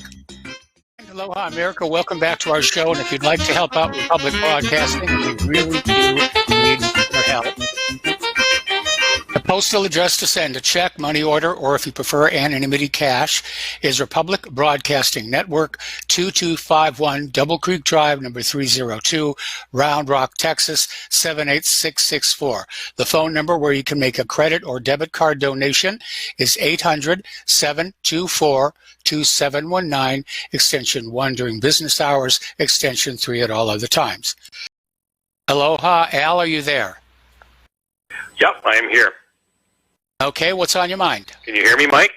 I hear you now. Okay. Good. I tuned in a little bit late, I think about 4:15 or something. But anyway, I was just listening to Tom talking about the politicians and saying, they're kind of neutered and they're not manly men. And I mean, that's the way they want it anyway, right? Yes. They don't want people being, headstrong and whatnot. It's happening all over the world. Up here in Canada, a Canadian icon was fired, let go on Remembrance Day, Don Cherry. And, I mean, what he said isn't even 0.1% as bad as some of the things that Donald Trump has said. But it's just two sentences, so I'll say it real quick. He said on Coach's Corner, "You people that come here, you love our way of life, you love our milk and honey. At least you can pay a couple of bucks for a poppy or something like that. These guys paid for your way of life that you enjoy in Canada. These guys paid the biggest price." Yes. They fired him for that. Mike, I've been listening to this guy since I was a kid. And you want to talk about like a manly man. There was nothing girly about Don Cherry whatsoever, even when he was playing hockey. So, to think that there are going to be some guys that are these tough macho guys, like Putin claims to be, and they're going to, perform some kind of miracles on the political scene, it's not going to happen. It's never going to happen. It won't be allowed to happen. Trump was an anomaly in American politics. He never should have happened, right? And he did. And look at the hell he's gone through. I mean, I don't know if he thinks it's worth it or not. I mean, if I were him by now, I'd be getting pretty discouraged. Mike, what about you? Yes. Yeah, I would be too. But again, partly that's Trump's own fault for being a very weak, easily manipulated leader. And I don't consider him to be manly the way Putin is. So I think that's a big part of the problem. Well, the media kind of, at least over there, they kind of portrayed him like that a little bit. He's riding these wild animals, quote unquote wild animals or horses, whatever, shirtless and all this nonsense. Like, come on, what is this, the 40s? Does he think he's Gary Cooper or John Wayne or something like that? I don't even think John Wayne went shirtless, did he? Did he, Mike? Not that I'm aware of, but on the other hand, what do you see photos of the American presidents doing? They're all out there playing golf. Yeah, yeah. And they're kind of wearing, those really bright colors, right? Yes. And really ugly looking plaids and stuff. Or those patent golf shoes, those ones that are really super shiny that none of us can afford to buy. Yeah. So, it's kind of a joke. I enjoy listening to Tom from time to time. I remember when he used to first call in, he was really wound up. I mean, it was like he drank 100,000,000 gallons of coffee before he called in. Yes. So, yep. I'm glad he slowed down. He's enjoyable. I hope Dustin calls in. Has he called in yet, Mike? No, not today. Oh, perfect. So I probably didn't miss him if he calls in. Okay, that's all I have, Mike. I was just, kind of caught me when Tom was talking about these manly, politicians. Anyway, thanks a lot for your time, Mike. You have a good show. All right. Yes, thank you very much for the phone call. And I remember the last really manly president we had was Theodore Roosevelt. And it sort of went downhill from there. All right, there's an article out here. Washington has disassociated America from good and deprived her of a moral basis. And they're talking about the fact that an assistant secretary of state said that now that Washington has reestablished control over Ecuador, it would not be long before the governments of Bolivia, Venezuela, and Cuba would be overthrown. Well, they've already succeeded with Bolivia. Venezuela is proving to be a hard nut to crack, and Washington was banking on its NGO forces paid to stage protests together with monetary bribes to the Venezuelan military to chase Maduro out of office. But so far, the Venezuelan military has refused to desert their country for Washington, D.C. Now, Washington can, of course, raise the offer to the generals, and perhaps the generals are awaiting larger bribes. That's what's going on down there. And apparently, U.S. aid is funding the salaries of the Venezuelan coup leaders to lobby U.S. politicians for regime change. We'll be right back after these few words. Aloha, America. Welcome back to our show here. And over in Brazil, unidentified people thought to be linked to Juan Guaido attempted to take over the Venezuelan embassy. They failed to do so. And so, again, Venezuela is proving to be a tough nut for Washington, D.C. to crack. Over in Warsaw, Poland, about 60,000 anti-Islam, anti-immigrant nationalists and fascists trooped through Warsaw, marking Poland's Independence Day in a striking display of right-wing strength. They want to basically break Poland free of the European Union. So the EU is going to have to deal with that along with Brexit. Talking about the financial news here, over at Investment Watchdog, they have a story. Technically speaking, a correction is coming. The bulls don't seem to want to know about it right now. They're still out there buying stock as quickly as they can. And the Fed is still pouring money all over the financial institutions to keep them afloat. Over in North Korea, they're still talking about resuming the talks, working level talks, and the new watchword is achievable. What is achievable? Which I think is North Korea sending a message saying, we're willing to make concessions. We've stopped the nuclear weapons development program, but no, we're not giving up our long-range ballistic missiles because they are weapons of deterrence. For that matter, so are the nukes here.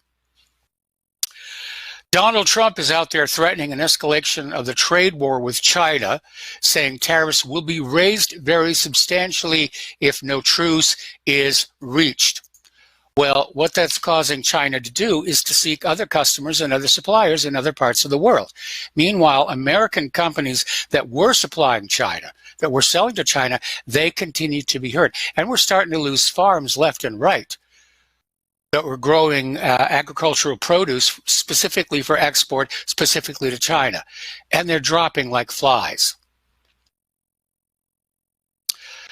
Over in Great Britain, Associate Professor and University Teaching Fellow in the Department of Politics at De Montfort University, Alistair Jones, explained that if any pro-Remain parties have a chance of gaining ground in the next general election, that Brexit could in fact be canceled.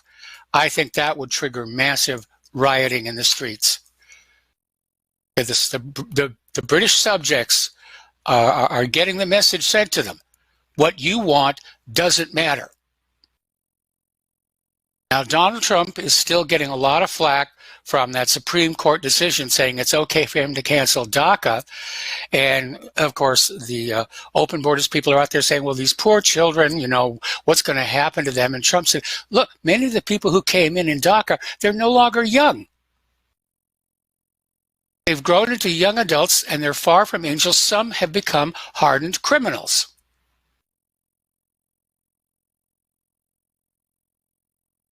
Meanwhile, Nancy Pelosi is out there telling the Dreamers to thank their parents for breaking federal immigration law. Over in Alabama, there was this man who popped the baby Trump balloon. That's the balloon of Donald Trump with a diaper on it.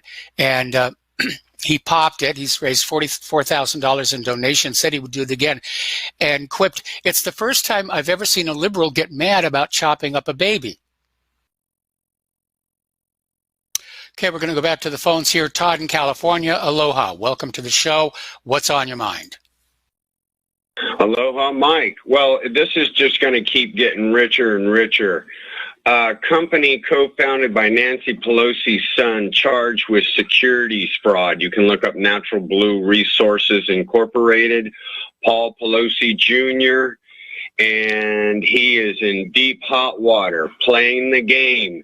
Now, I'm going to make a speculation that we know that Pelosi's been doing her Middle East junkets to Syria and Afghanistan and different things like that. And I remember back when Trump, first year in office, I believe, he denied Pelosi access to the Air Force to go to Afghanistan, her and her cabal. And then when she wanted to go to Syria, there was some constrictions there as well.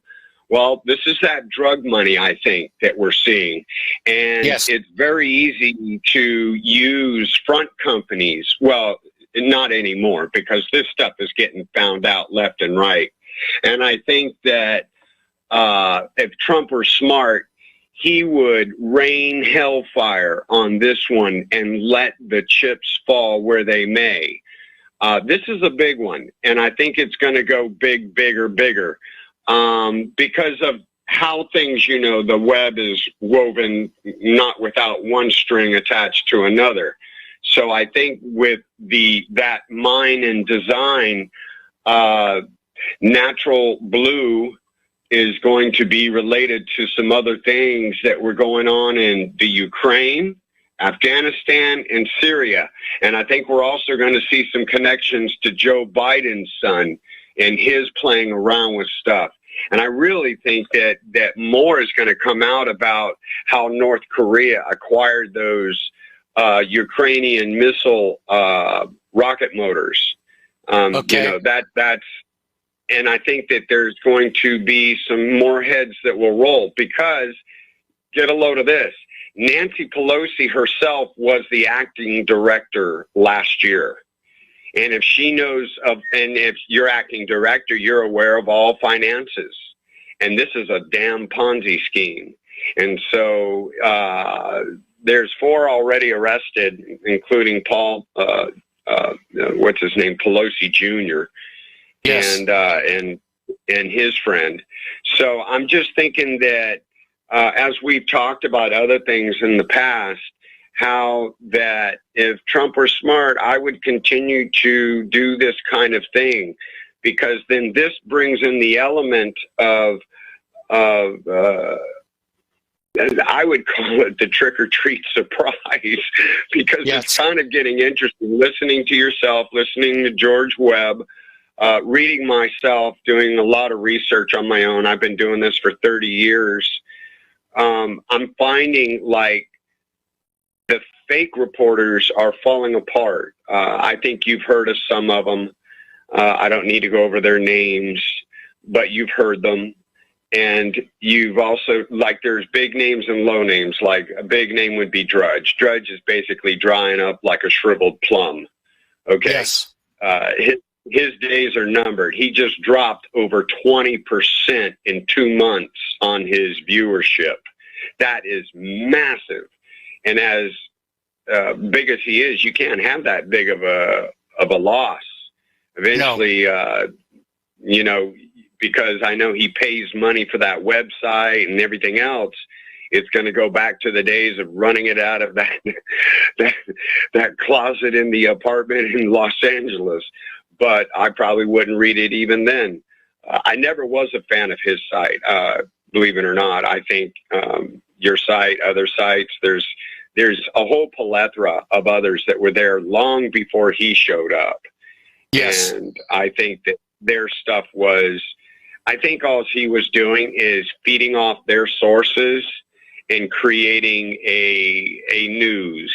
And to be quite honest, all he's doing is regurgitating. And I know we do that here too, but I think there's a finesse and a spirit of it. And I don't think that Drudge has the spirit of journalism. I think he has the spirit of two-facedness, stab anyone in the back for the dollar, make them holla, and that sort of thing.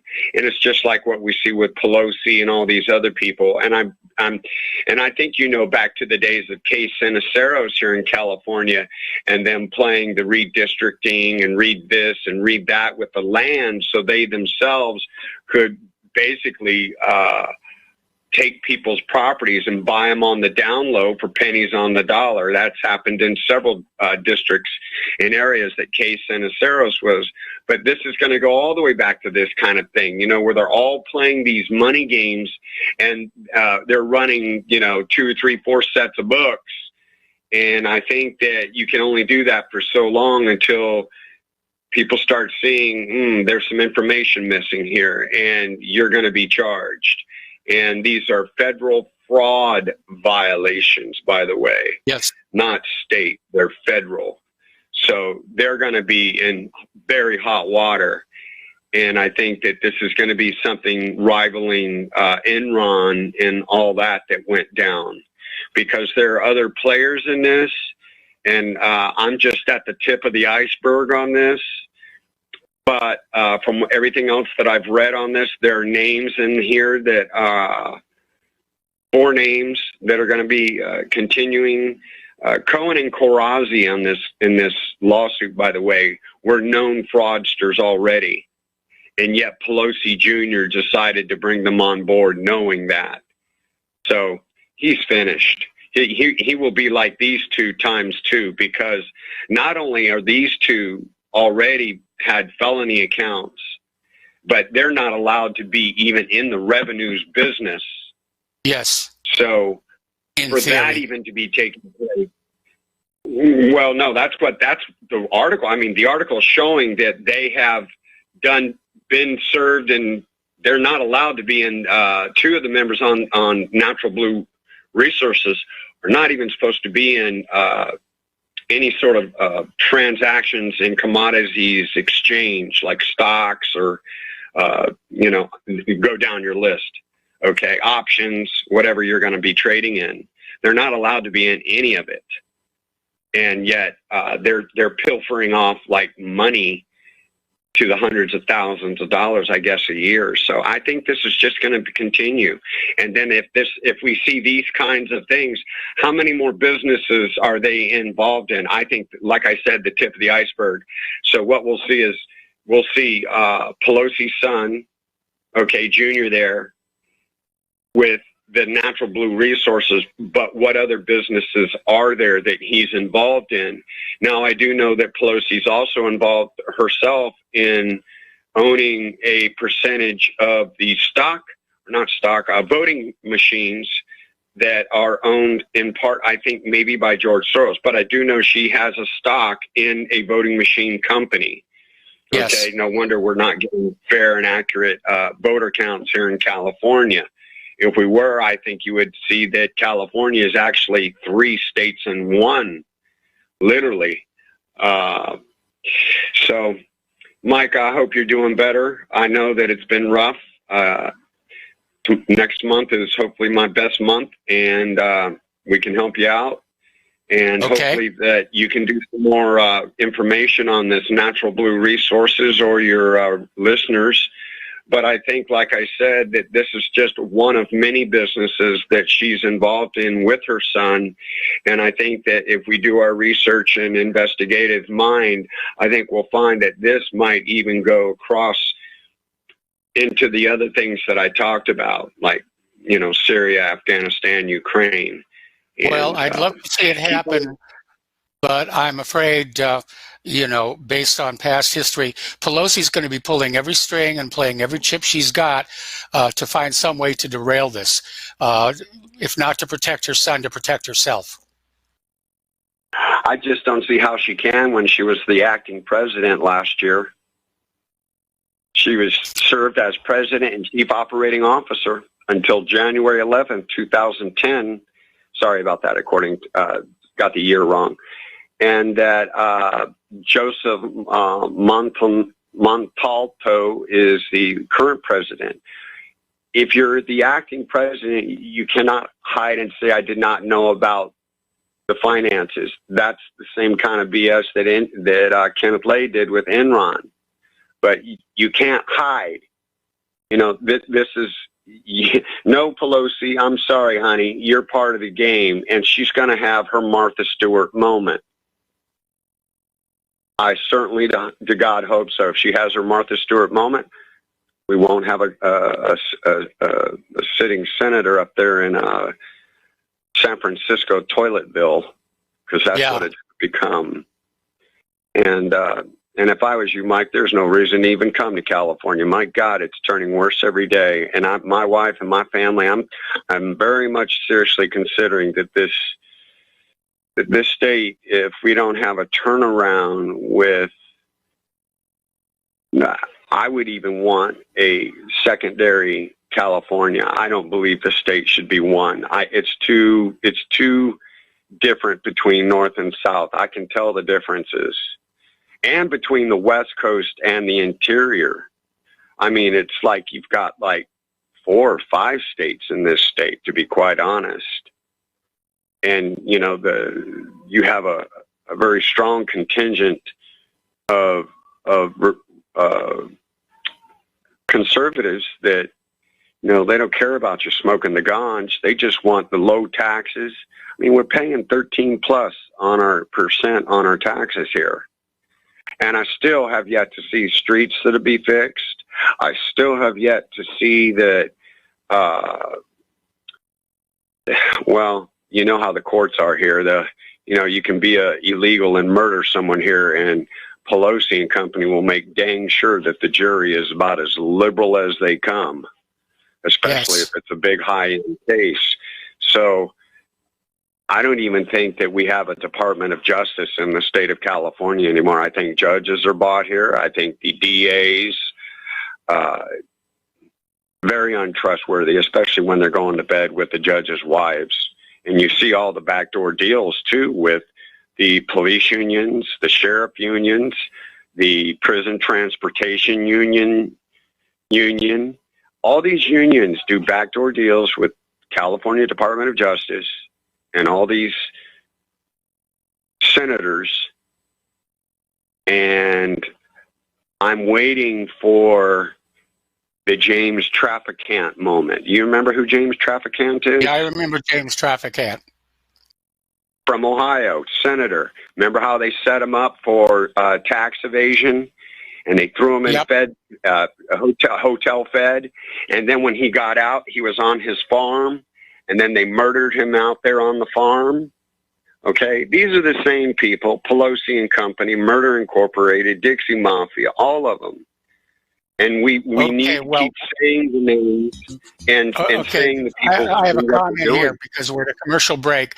I'm looking at the story about this Natural Blue Resources, but it's dated 2014, and it doesn't look like anything has been done about it since then. Anyway, we got to take another break for commercials. We'll be right back. All right, we'll be right back after these few words. Aloha, America. Welcome back to our show. We're going to go right back to the phones to James in Tokyo. Aloha, James. Welcome to the show. What's on your mind? Hey, Mike, I just heard while I was waiting to talk to you, I heard maybe the last 10, 15% of your last caller. And, man, that guy was really on it. The guy is a really astute caller, and I wish I could hear that guy again. I really enjoyed listening to him, and I really enjoyed what he said about James Traficant. It was someone I actually admired in my own personal life. Anyway, going to global warming, I'm very upset on how you attacked all the global warming activists yesterday, because I think that, well, how dare you? I mean, I should be on the other side of the ocean going to school. But I just think it's terrible what you did, because there's a very scientific word, which I think you're not aware of, that will explain all the cold stuff that you're going to be experiencing. And you're not aware of this word, but I'm going to tell you what it is. It's called winter. Well, yeah, but the question is, how early does winter arrive, and how hard is it going to be? And, we've been hearing all this talk about, snow will be a thing of the past, and it most certainly is not. And even around here in Indiana, everybody's saying winter got here early. It's going to be a hard winter, and everybody is like really, they're getting prepared to deal with a huge amount of snow.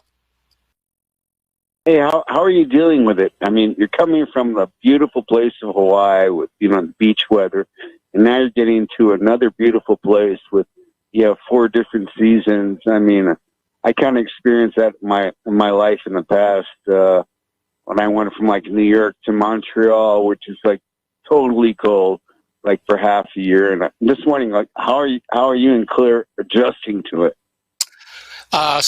Surprisingly, Claire is adjusting very well. I'm not handling it as well as I thought I was going to be. And, I've got some warm clothes, but I need to get warmer clothes. I need a set of boots and some other stuff.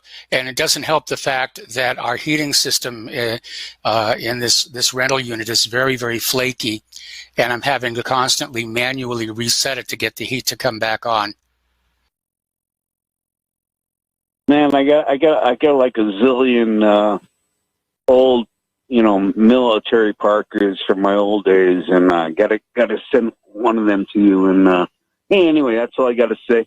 And yeah, I gotta email you, get your address and stuff like that, and to check out to you. And you got a great show, Mike, and I'm happy you finally made your move, and I hope you and that harp playing angel are doing great. Have a great day, Mike. All right, thanks an awful lot. We got to take a break for station identification. We got another caller waiting on the line, and we'll be right back. Aloha, America. Welcome back to the show here. We're going to go right back to the phones. Dustin in New Jersey. Aloha, Dustin. Welcome to the show. What's on your mind? I waited for Al to call from Canada, so now I'm called. Okay. Mike, how dare winter not call and say they're coming early? Yeah, I always find it funny how everything is a cycle. Weather's, the winter's coming, or it's cold early. Everything's a cycle. That's why the whole global warming thing is how do people explain, back in the olden days, all these different weather cycles. Look, you have warm fronts, you got cold fronts, the weather changes on a dime, Yes. So I mean, it just blows my mind of winter's coming early or this or that. I'm like, yeah, well then it's going to be warm in a couple of days, or be warmer because it's cold in New Jersey right now. And the next few days it's going to warm up a little. So it's just a cycle. It's cycles. Cycles and. The global warming cult is now out there claiming that this Arctic blast came much further south into the United States of America because of human-caused global warming. They're just not willing to let up on this. You see that movie Snowpiercer, where it was a train that drove around? The planet Earth because basically there was global warming, so they sent a missile up into the atmosphere, and it messed up, so everything become cold forever. And this train would drive around the Earth with people on board. It's actually based on a book. It's actually a pretty decent movie, and they had a sequel called Icebreaker. Well, the book, not the movie, for the sequel of the book. But well, getting on to Tom, I got to respond to Tom. Tom, I got to disagree with you. If you round up illegal aliens, you don't drop them off in another state because all they have to do is take a taxi back to the state they were taken from. You got to put them over the border where they belong. But like Tom said the other day, nothing's happening. Trump's not doing his job. Homeland Security, he should put somebody in Homeland Security and Douglas McGregor as Pentagon Joint Chiefs of Staff to do something about it, because there's people who are still coming over the border, Mike. Like, yes. Like nothing's stopping. You know, like there's nothing that is being stopped. Everything is going ahead. So while these, Democrats and some Republicans enjoy this whole impeachment scam, witch hunt scam, whatever you want to call it, he could be doing that. But he's not. What is he doing? Trump, what are you doing? That's why, come on, man. It's November already. I've been saying March, April, May, the indictments are not coming. They're not coming. And then you had another caller that said, things are going to be getting done. We hear this story over and over, Mike. You know what I mean? We hear this story about things are going to get. Nancy Pelosi's son's he's untouchable. Sorry. Yes. And Nancy Pelosi is untouchable, and Joe Biden and his son's untouchable. Don't you people understand? This is the royalty of the United States of Empire. They're untouchable. There's no difference between these people and the kings and queens of Britain. Okay? These people are untouchable. They have Charles I wasn't untouchable. Well, I think they learned their lesson after that, though, right? Maybe. Louis XVI wasn't. You know what I mean? No, Ceausescu wasn't untouchable. But did they have back then? My God, Mike, you look back then. Did they have the infrastructure like they got now? My God, I mean, it's a spider web of different factions that are linked together. Sometimes not linked together. Other times, there was a book, I think. What was it called? Deep State, right? It showed spider webs connecting the media and the intelligence apparatus and all this other. So I don't think nothing's going to happen to Nancy Pelosi and her son. I just don't think so. Look at Hillary Clinton. She's still roaming around. Nothing. Do you think she'll ever go to jail? Like, seriously? Nope. She'll die before she goes to jail. Or she'll fake her death and go play canasta with Jeff Epstein. Yeah, and on James trafficking, a tractor fell on his head. I think that dude did have a non-accident, if you know what I mean, because he wasn't. James Trafficant wasn't part of that tribe. No. That's what we got is a tribal type. Kind of like, remember Bernie Madoff, how he ripped off his own. Well, he was Jewish, right? But yes. He wasn't part. He wasn't part of that group because didn't he despise them? These people, not the Jewish people. He despised like the Yale, Harvard, University type people, right? I think it was. So he wound up screwing them all over, and he probably most likely he died, right, in prison. As far as I know, he's still alive. Is he? I thought he died or didn't. No, that was his son who died, right? Yes. But I mean, what do you think's going on, like with Trump? It gets me mad how there's just. There's no talk of infrastructure. You would think if this all is going on with this impeachment, Trump would bring up the infrastructure. We need to get this infrastructure done on this country. We need to do this. We need to do that. But nobody's talking. He's not talking about that. Nobody is. The Republicans aren't. They're not doing anything. Like nothing's getting done. Meanwhile, the BRICS is going on. China made deals with what? Brazil?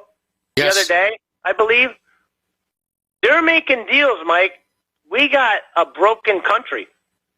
You know, we do, and because some people, all the money is being sucked out of the American people's wallets, and it's either given to Israel or to the bankers to keep them afloat, or to the war machine. And there's nothing left over to take care of this country. and you know what the problem is, Mike? Some of the people calling in just don't understand that this country, what they're doing, the Democrats, along with some of the Republicans, and even Trump to an extent, is dividing this country a little more than it used to be. But it's just, at this point, it's just unfixable. Like it's I give up. You know, I said I just don't think there's hope anymore because nobody's coming together for anything. Like it's a fraction. It's a fractional. You know what I mean? It's fractured. It's a fractured, and you know what, Mike? This thing is going to drag on, like you said. So if Trump gets in another term, what's changed? Like it's going to keep dragging on and on. Nothing's going to be fixed. You know, it's unbelievable, man. I never seen anything like this. No, me neither. In my 40, whatever. I don't think this country's going to last much longer. Oh yeah, Mike. By the way, in New Jersey, did you hear the news about they're going to have a public bank? So something's happening because they're going to not put money in the private banks. They're going to make their own public bank. The state of New Jersey. Well, that's a start. I don't know if anybody. But it's still who runs the public bank and who runs the private. You know what I mean? So even if they have a public bank, but who runs it? You know, that's the thing with communism and fascism. They might work, they might not, but in the end, somebody's got to be in charge, and most likely that person will be corrupt. So nothing's changed. It's the same. You know, I don't know. I give up. I give up, Mike. It's just like no matter who gets in, nothing's changed. It's November 2019. It's going to be December. Come January, February, March. And I guarantee we'll still be having the same conversation. People are still coming over the border. We're still stuck in these wars. And I'm just bummed out about that, Mike. Okay. And last but not least, Nancy called yesterday saying Trump's surrounded by all these deep staters. But Nancy, Trump, like you said, might put, like he's got to share some responsibility. He put these people in, like Elliot Abrams, and they're still doing their shenanigans. Yep. You know? And that's Trump's fault, not the deep staters. That's Trump's fault for having them surrounding him. And that's all I got to say, Mike. Have a good night. All right, thanks an awful lot. We're going to do a shout-out to our on-air affiliates who are rejoining the network. And we're going to go back to the phones to Bruce in Texas. Aloha, Bruce. Welcome to the show. What's on your mind? Hey, aloha, Mike. Oh. What's on your mind today? Mike. Yeah. I just want to give you a quick word of advice and let you continue on with the show. I used to be in a recon unit up in Alaska for 2 years. Yep. And so, you know, I dealt with some very cold weather. And there's something you can buy online. They're not very expensive. They're called Mickey Mouse boots. They're black rubber. They were made developed during the Korean War. They keep soldiers' feet warm. You can get them for about $75. You can get the black ones or the white ones are a little bit heavier. But get a pair of those. Keeping your feet warm is the most important thing. Okay. And then you can do things outside and be a lot less uncomfortable. Well, I'll definitely take a look for those.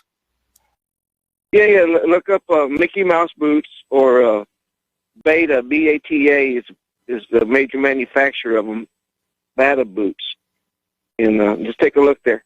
Another thing, did you hear that the Supreme Court refused to hear the litigation going on between the Sandy Hook litigants in Remington, and also they're going after the ammunition manufacturer that allegedly sold, quote, armor-piercing bullets to Paddock there in Las Vegas.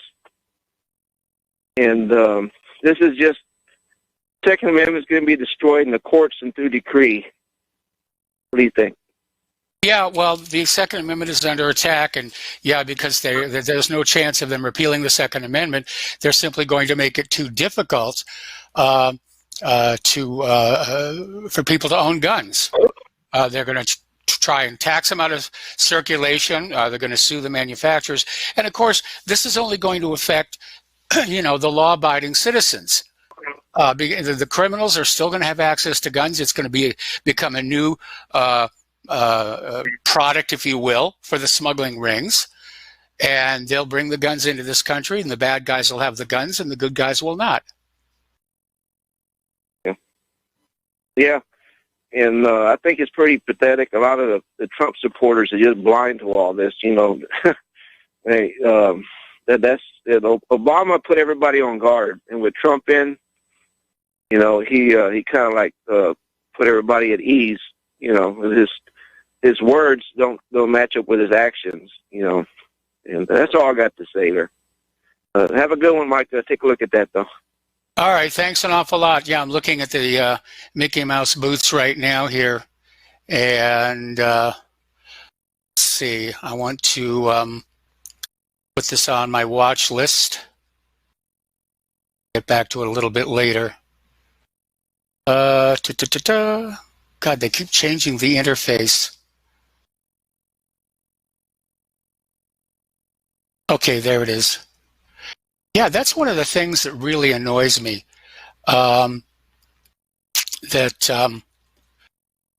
You'll go into something and the interface has changed. I had to go into Skype and get it set up again because I'm doing the Richie Allen show tomorrow. And there we are. And Skype had just moved everything around. There was a bug where I would log into my Skype account and it would flip over to my wife's Skype account. And boy, before Microsoft bought it, Skype was really useful. And now it's more trouble to use than it's really worth. Okay, so the phone lines are open, 800-313-9443. And as our last caller was talking about, everybody is suing everybody over gun violence. And apparently 5 wounded victims from the Gilroy Garlic Festival shooting have filed a lawsuit against the festival alleging weak security.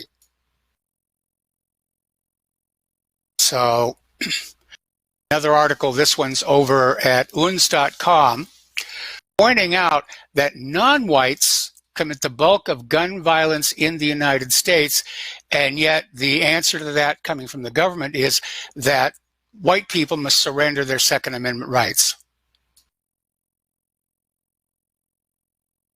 And we need to be very, very careful about that because during the 20th century, every genocide was preceded by a gun ban on the targeted population. And we've been hearing all this talk about how, whiteness is bad, whiteys are bad, and they just need to go away here.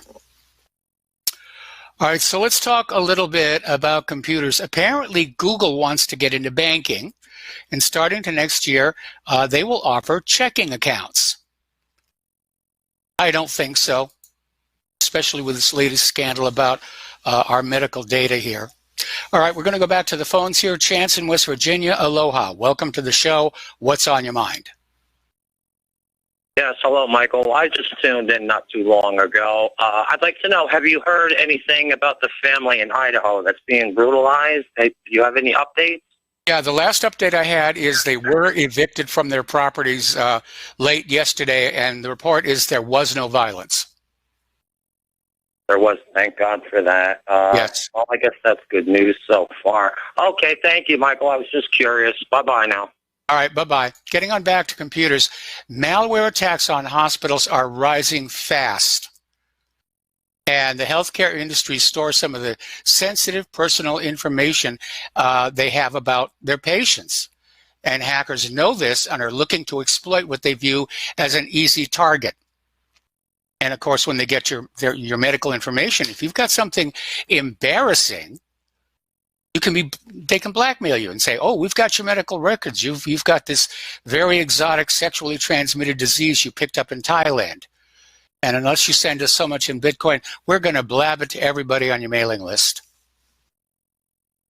And again, government doesn't seem to want to do anything about that here. Now, Google has enlisted the help of no less than 3 cybersecurity firms to scan all new Android apps for viruses in a desperate bid to stop malware-riddled software infiltrating the Play Store. Apparently, that's become a major, major problem.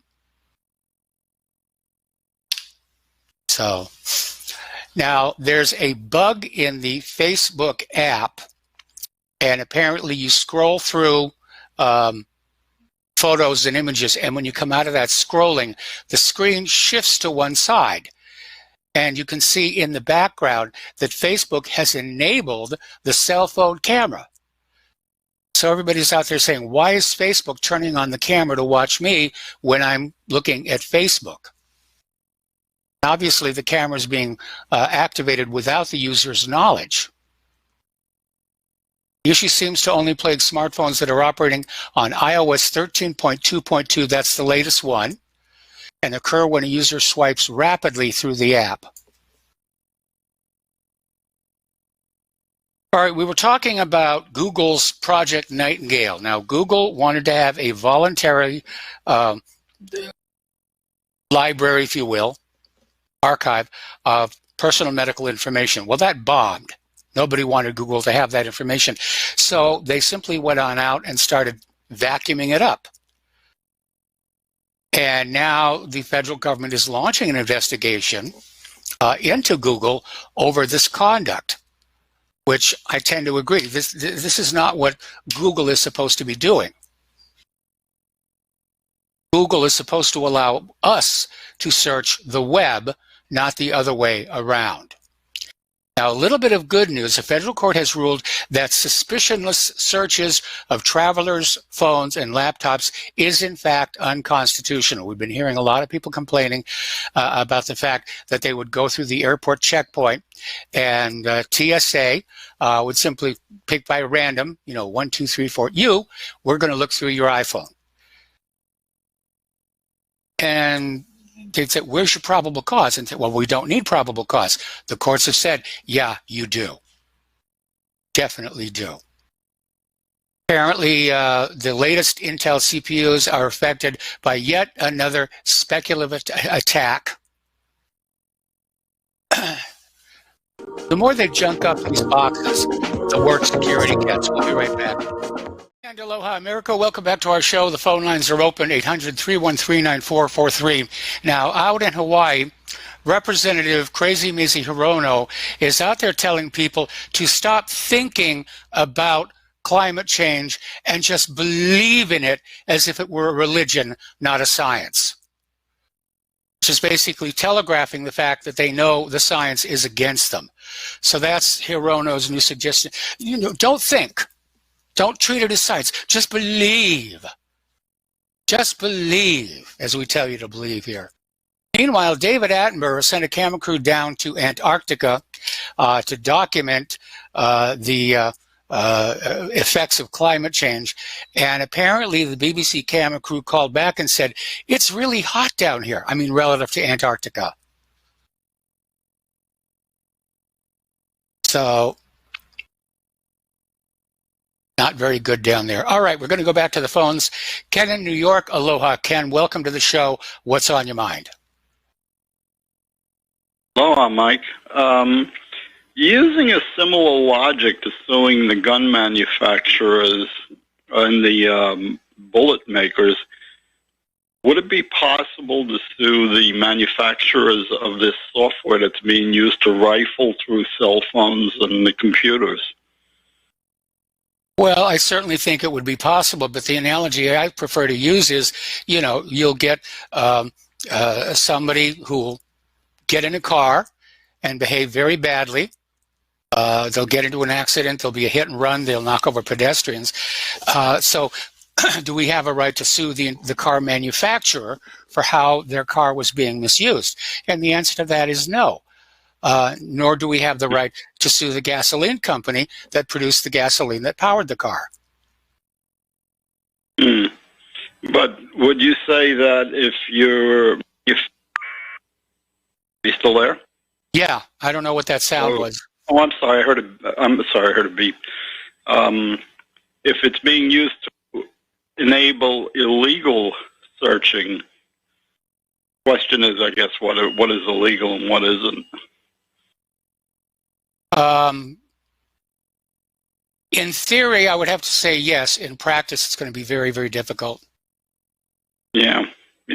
All right. Thank you, Mike. Good night. All right. Thanks an awful lot, Ken. We're going to let you go here. The reality is most people are not really going to get it. Okay. Everybody drives. Everybody knows about car accidents. Everybody knows about drunk drivers. But getting out into the esoteric world of computer hacking software, we all know it's bad. We all would like it to go away. We'd like to see some of these hackers thrown in jail. But so far, only a few have gone to jail, and they're the ones who attack government computers and corporate computers. For ordinary consumers like you and I, open season. Absolutely open season. Okay, little bit of a problem down at Eniwetok Atoll in the Marshall Islands. And we've talked about this a while ago, but apparently the problem is now getting worse. Following the end of World War II, the United States used the Eniwetok Atoll for nuclear testing. And basically, it was an ideal place to test nuclear bombs if you ignore the 72,000 people who lived there. So when testing was over and the people were allowed to come back, the U.S. military just left the radioactive waste there. 22 million gallons of nuclear waste. They put it underneath this concrete dome, which you can see in Google Earth, and it's cracking. Started cracking a while ago, but it's really starting to crack now, and people are very, very concerned that were that dome to collapse, that a lot of that 22 million gallons of nuclear waste would plunge into the Pacific Ocean. It would eclipse the radioactivity coming from Fukushima.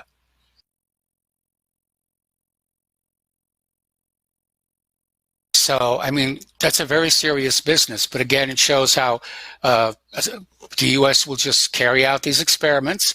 They know they're producing this highly toxic waste, and they just dumped it.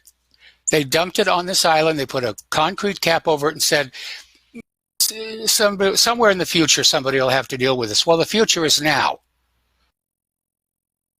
And it could render that part of the Pacific unavailable as a food source.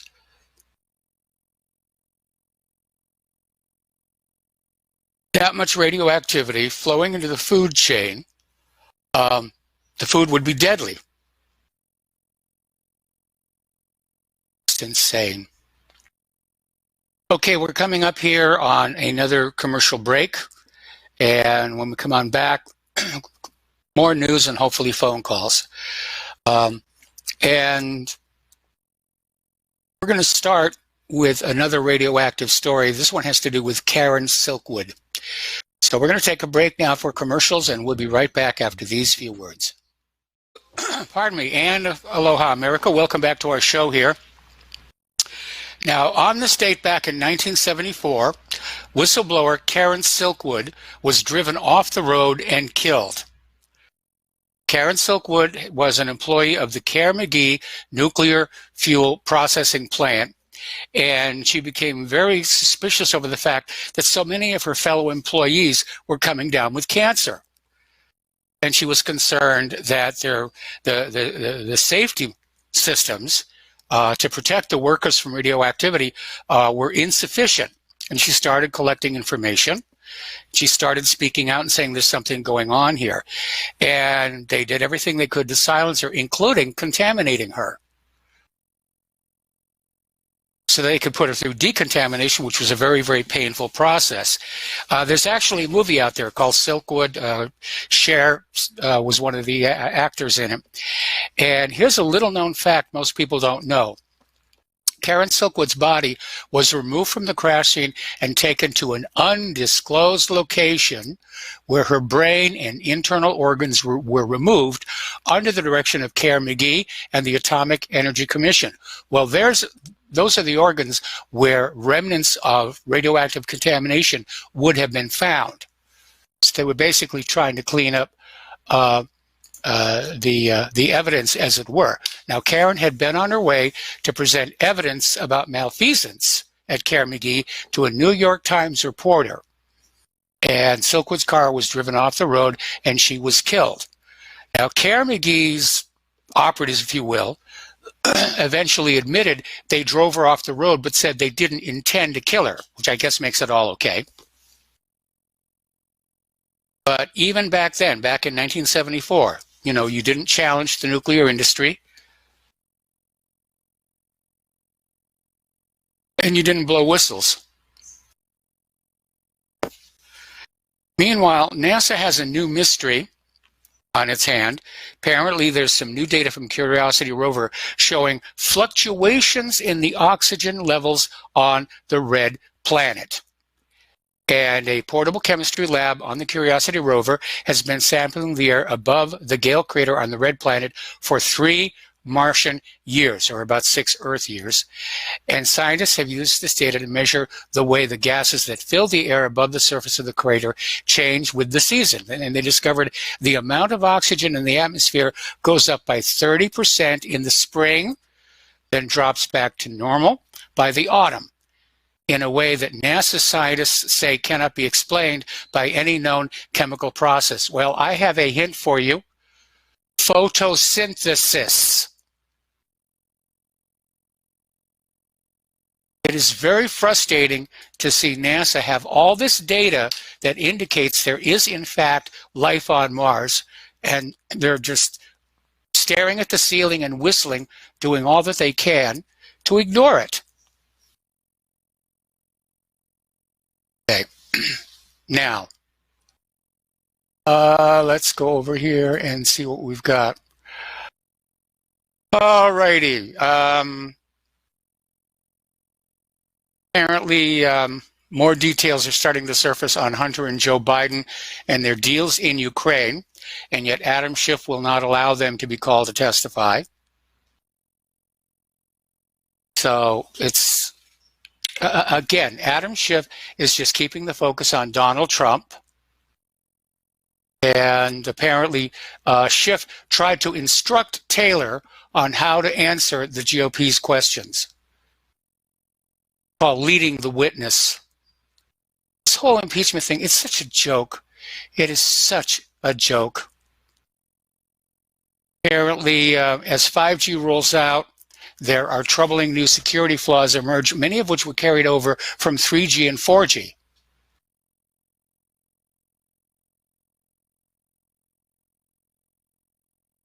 Can't make anything work anymore here. Google is out there trying to assuage the pushback on Project Nightingale by saying, you can trust us with the medical data you didn't know we already had on you. I don't think that's going to make people happy. I don't think it's going to make them happy at all. Alrighty. People on Twitter are over there saying, this proceeding is a joke. They're absolutely right about that.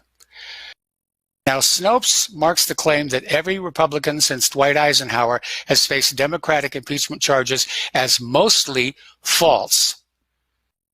Says it's actually only 5 out of the last 6 GOP presidents. So, you know, we can put away this idea that the Democrats are attacking GOP presidents with impeachment allegations.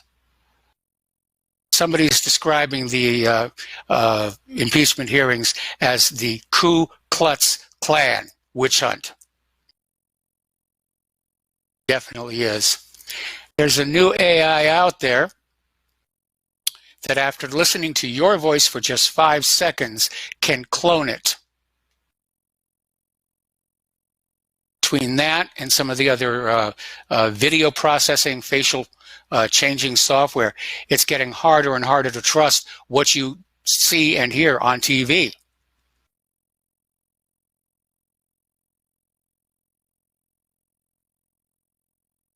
Okay. Apparently, electric vehicle sales are down, and they're saying it's because Americans aren't buying the hype of EVs.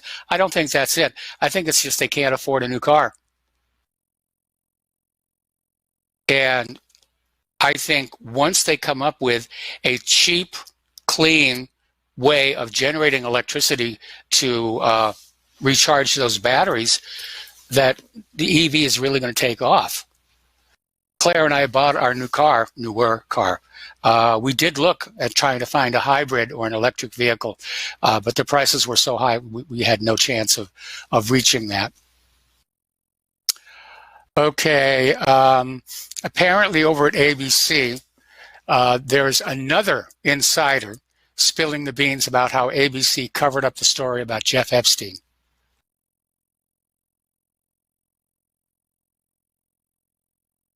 So the corporate media is in the process of self-destructing, and it may well be that the Democrats are in the process of self-destructing. Now, I'm sure that the corporate media is going to present the summary of the hearings in perfect alignment with what the Democrats want. Trump bad, we're good, get rid of him. But for anybody who's actually watching the hearing, you can see what an utter joke it is. And maybe the Democrats are counting on the fact that Americans aren't really going to be watching public hearings, that they're going to wait to get told what to think about them by the corporate media. And it will be interesting to see the overnight ratings on the hearings, if they're actually drawing much of an audience. That'll be something I got to do in the morning here. All righty. And back here to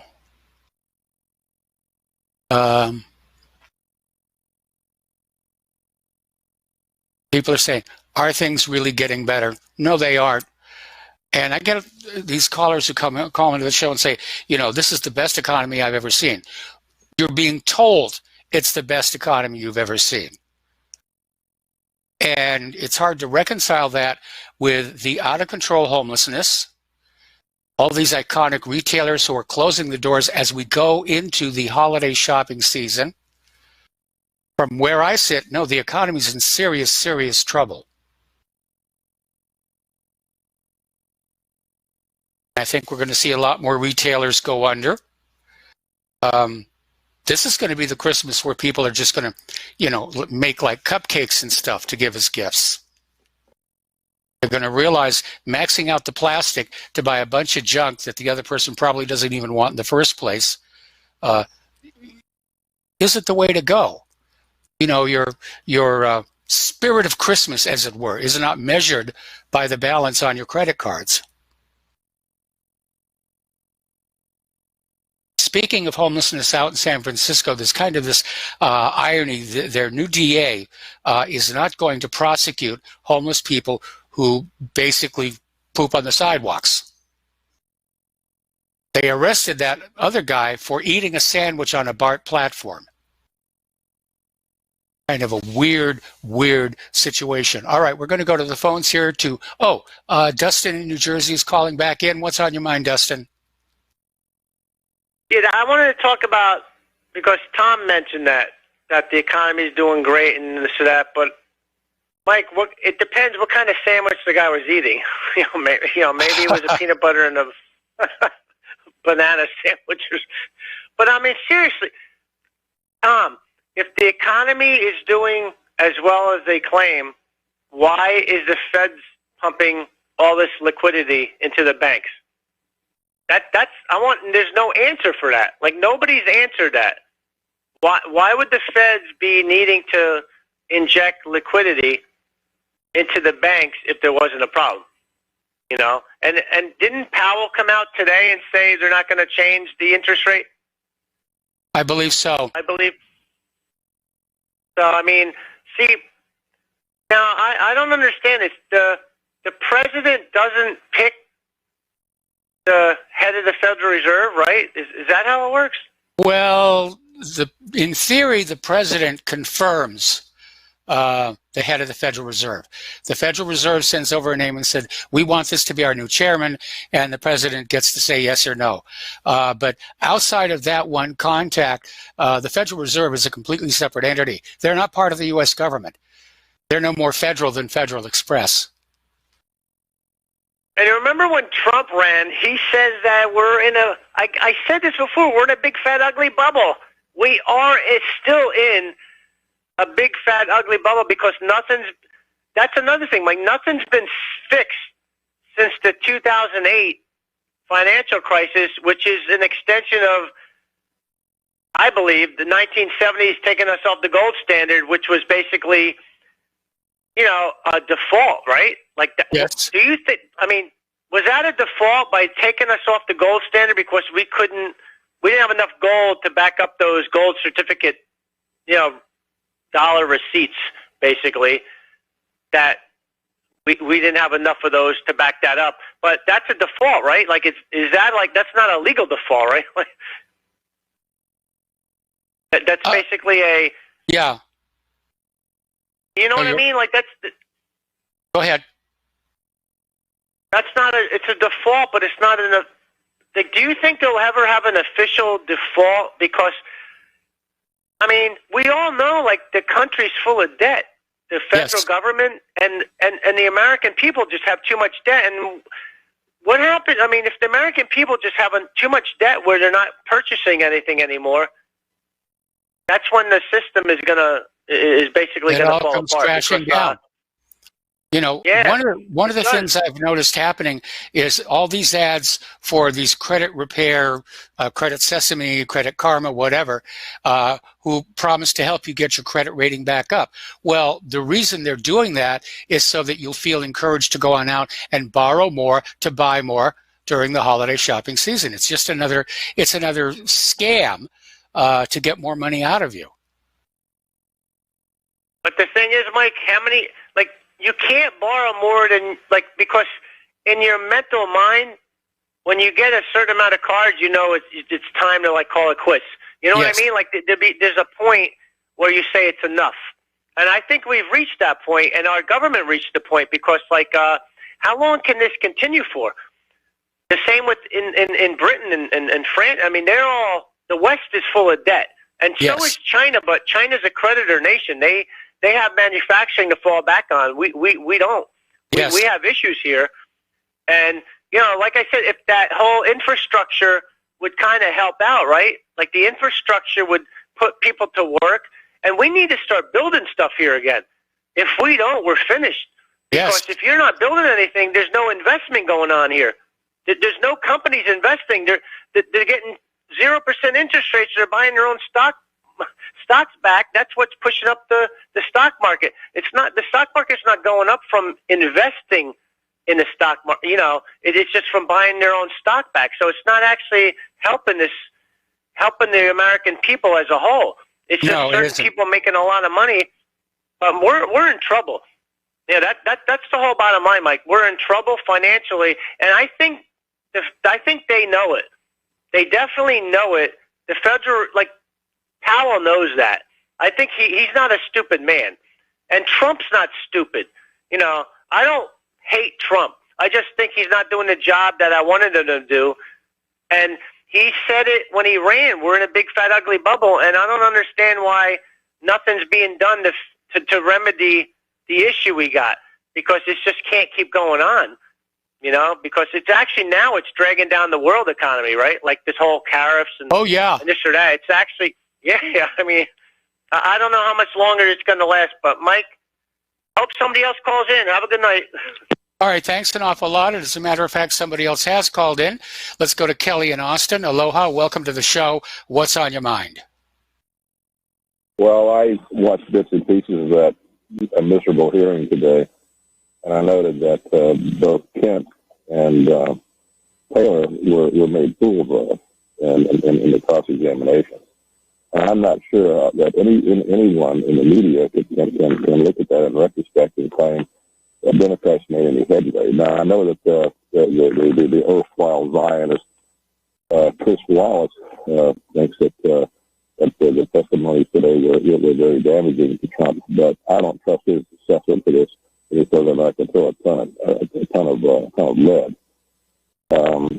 Today, I've been in many depositions as one being deposed and as an observer in technical matters. And what you saw today with Taylor was exactly how someone witness is impeached. Taylor had no credibility by the time that they let him go. And yes. I'm not sure if he's supposed to be the big witness. I'm not sure what the others are going to do. Watching him today, you can understand why it is that Adam Schiff doesn't want the whistleblower to testify. Yes. And he also is saying he will personally protect Hunter Biden and Joe Biden from having to testify. Oh, I know, but I think things are looking very bad for them right now. And while they might not have to testify in this down the road, I don't think they bode the future bodes well for either Hunter or his Schiff's father. Joe. Well, I think Joe Biden's campaign for president is pretty much over at this point. All right, well, listen, Kelly, we're going to let you go. We got to take a break for our last commercial break. Back with the last segment of our program after these few words. And aloha, America. Welcome back to our show here. Now, Disney has launched a new streaming service, Disney Plus, and in order to avoid the PC police, they are slapping a content warning on their offerings for outdated cultural depictions. And they're doing this on some of their classic animated movies. And basically, it's in the description field. Dumbo is one of them. It's been criticized in the past for depicting these two wisecracking crows that speak in stereotypical African-American voices. The irony there being they were played by a white actor. Now, The Jungle Book suffers from the same issue with some of its characters, particularly a group of monkeys, being portrayed with negative, dated African and African-American characteristics. Meanwhile, Lady and the Tramp features the infamous We Are Siamese song performed by two cats speaking in stereotypical Asian accents drawn with large bucked teeth. And so Disney is trying to be very, very careful about that. And needless to say, Song of the South, which won an Academy Award when it first came on out, will not be shown on the streaming service. It's never been released to home video here in the United States of America. And so Disney's trying to walk a fine line here saying we're going to be showing some of our older classical animated movies, and we are putting a warning on them. So if you don't want to see outdated cultural representations, don't turn on that channel. And I think that's a very mature way to handle the issue. You've got all these people running around saying, oh, I don't want to see this. It's got, this is offensive to me. Okay, don't turn it on. Push the button, change the channel, go to someplace else. Some of us want to see those old classic Disney movies. It's what we grew up with. So, DC police are out there. Now, I'd like them to re-release Song of the South. Yes, it is very stereotypical, but you know that going into it.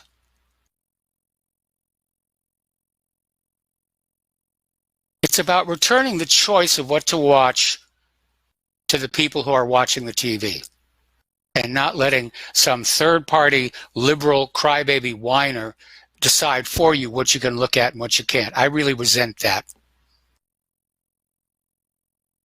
I think it should all be out there.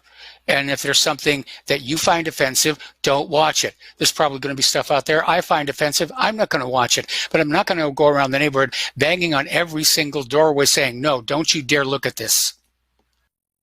Because all of this, including Song of the South, is protected under the First Amendment right to freedom of expression. And the liberal whiners want to take that away, along with the Second Amendment. Anyway, there's the music. Time for me to get out of here and get something useful done with what remains of the day. It's already dark outside. Please stay tuned for John Stedmiller. I'm sure he's got lots and lots of interesting things to share with you.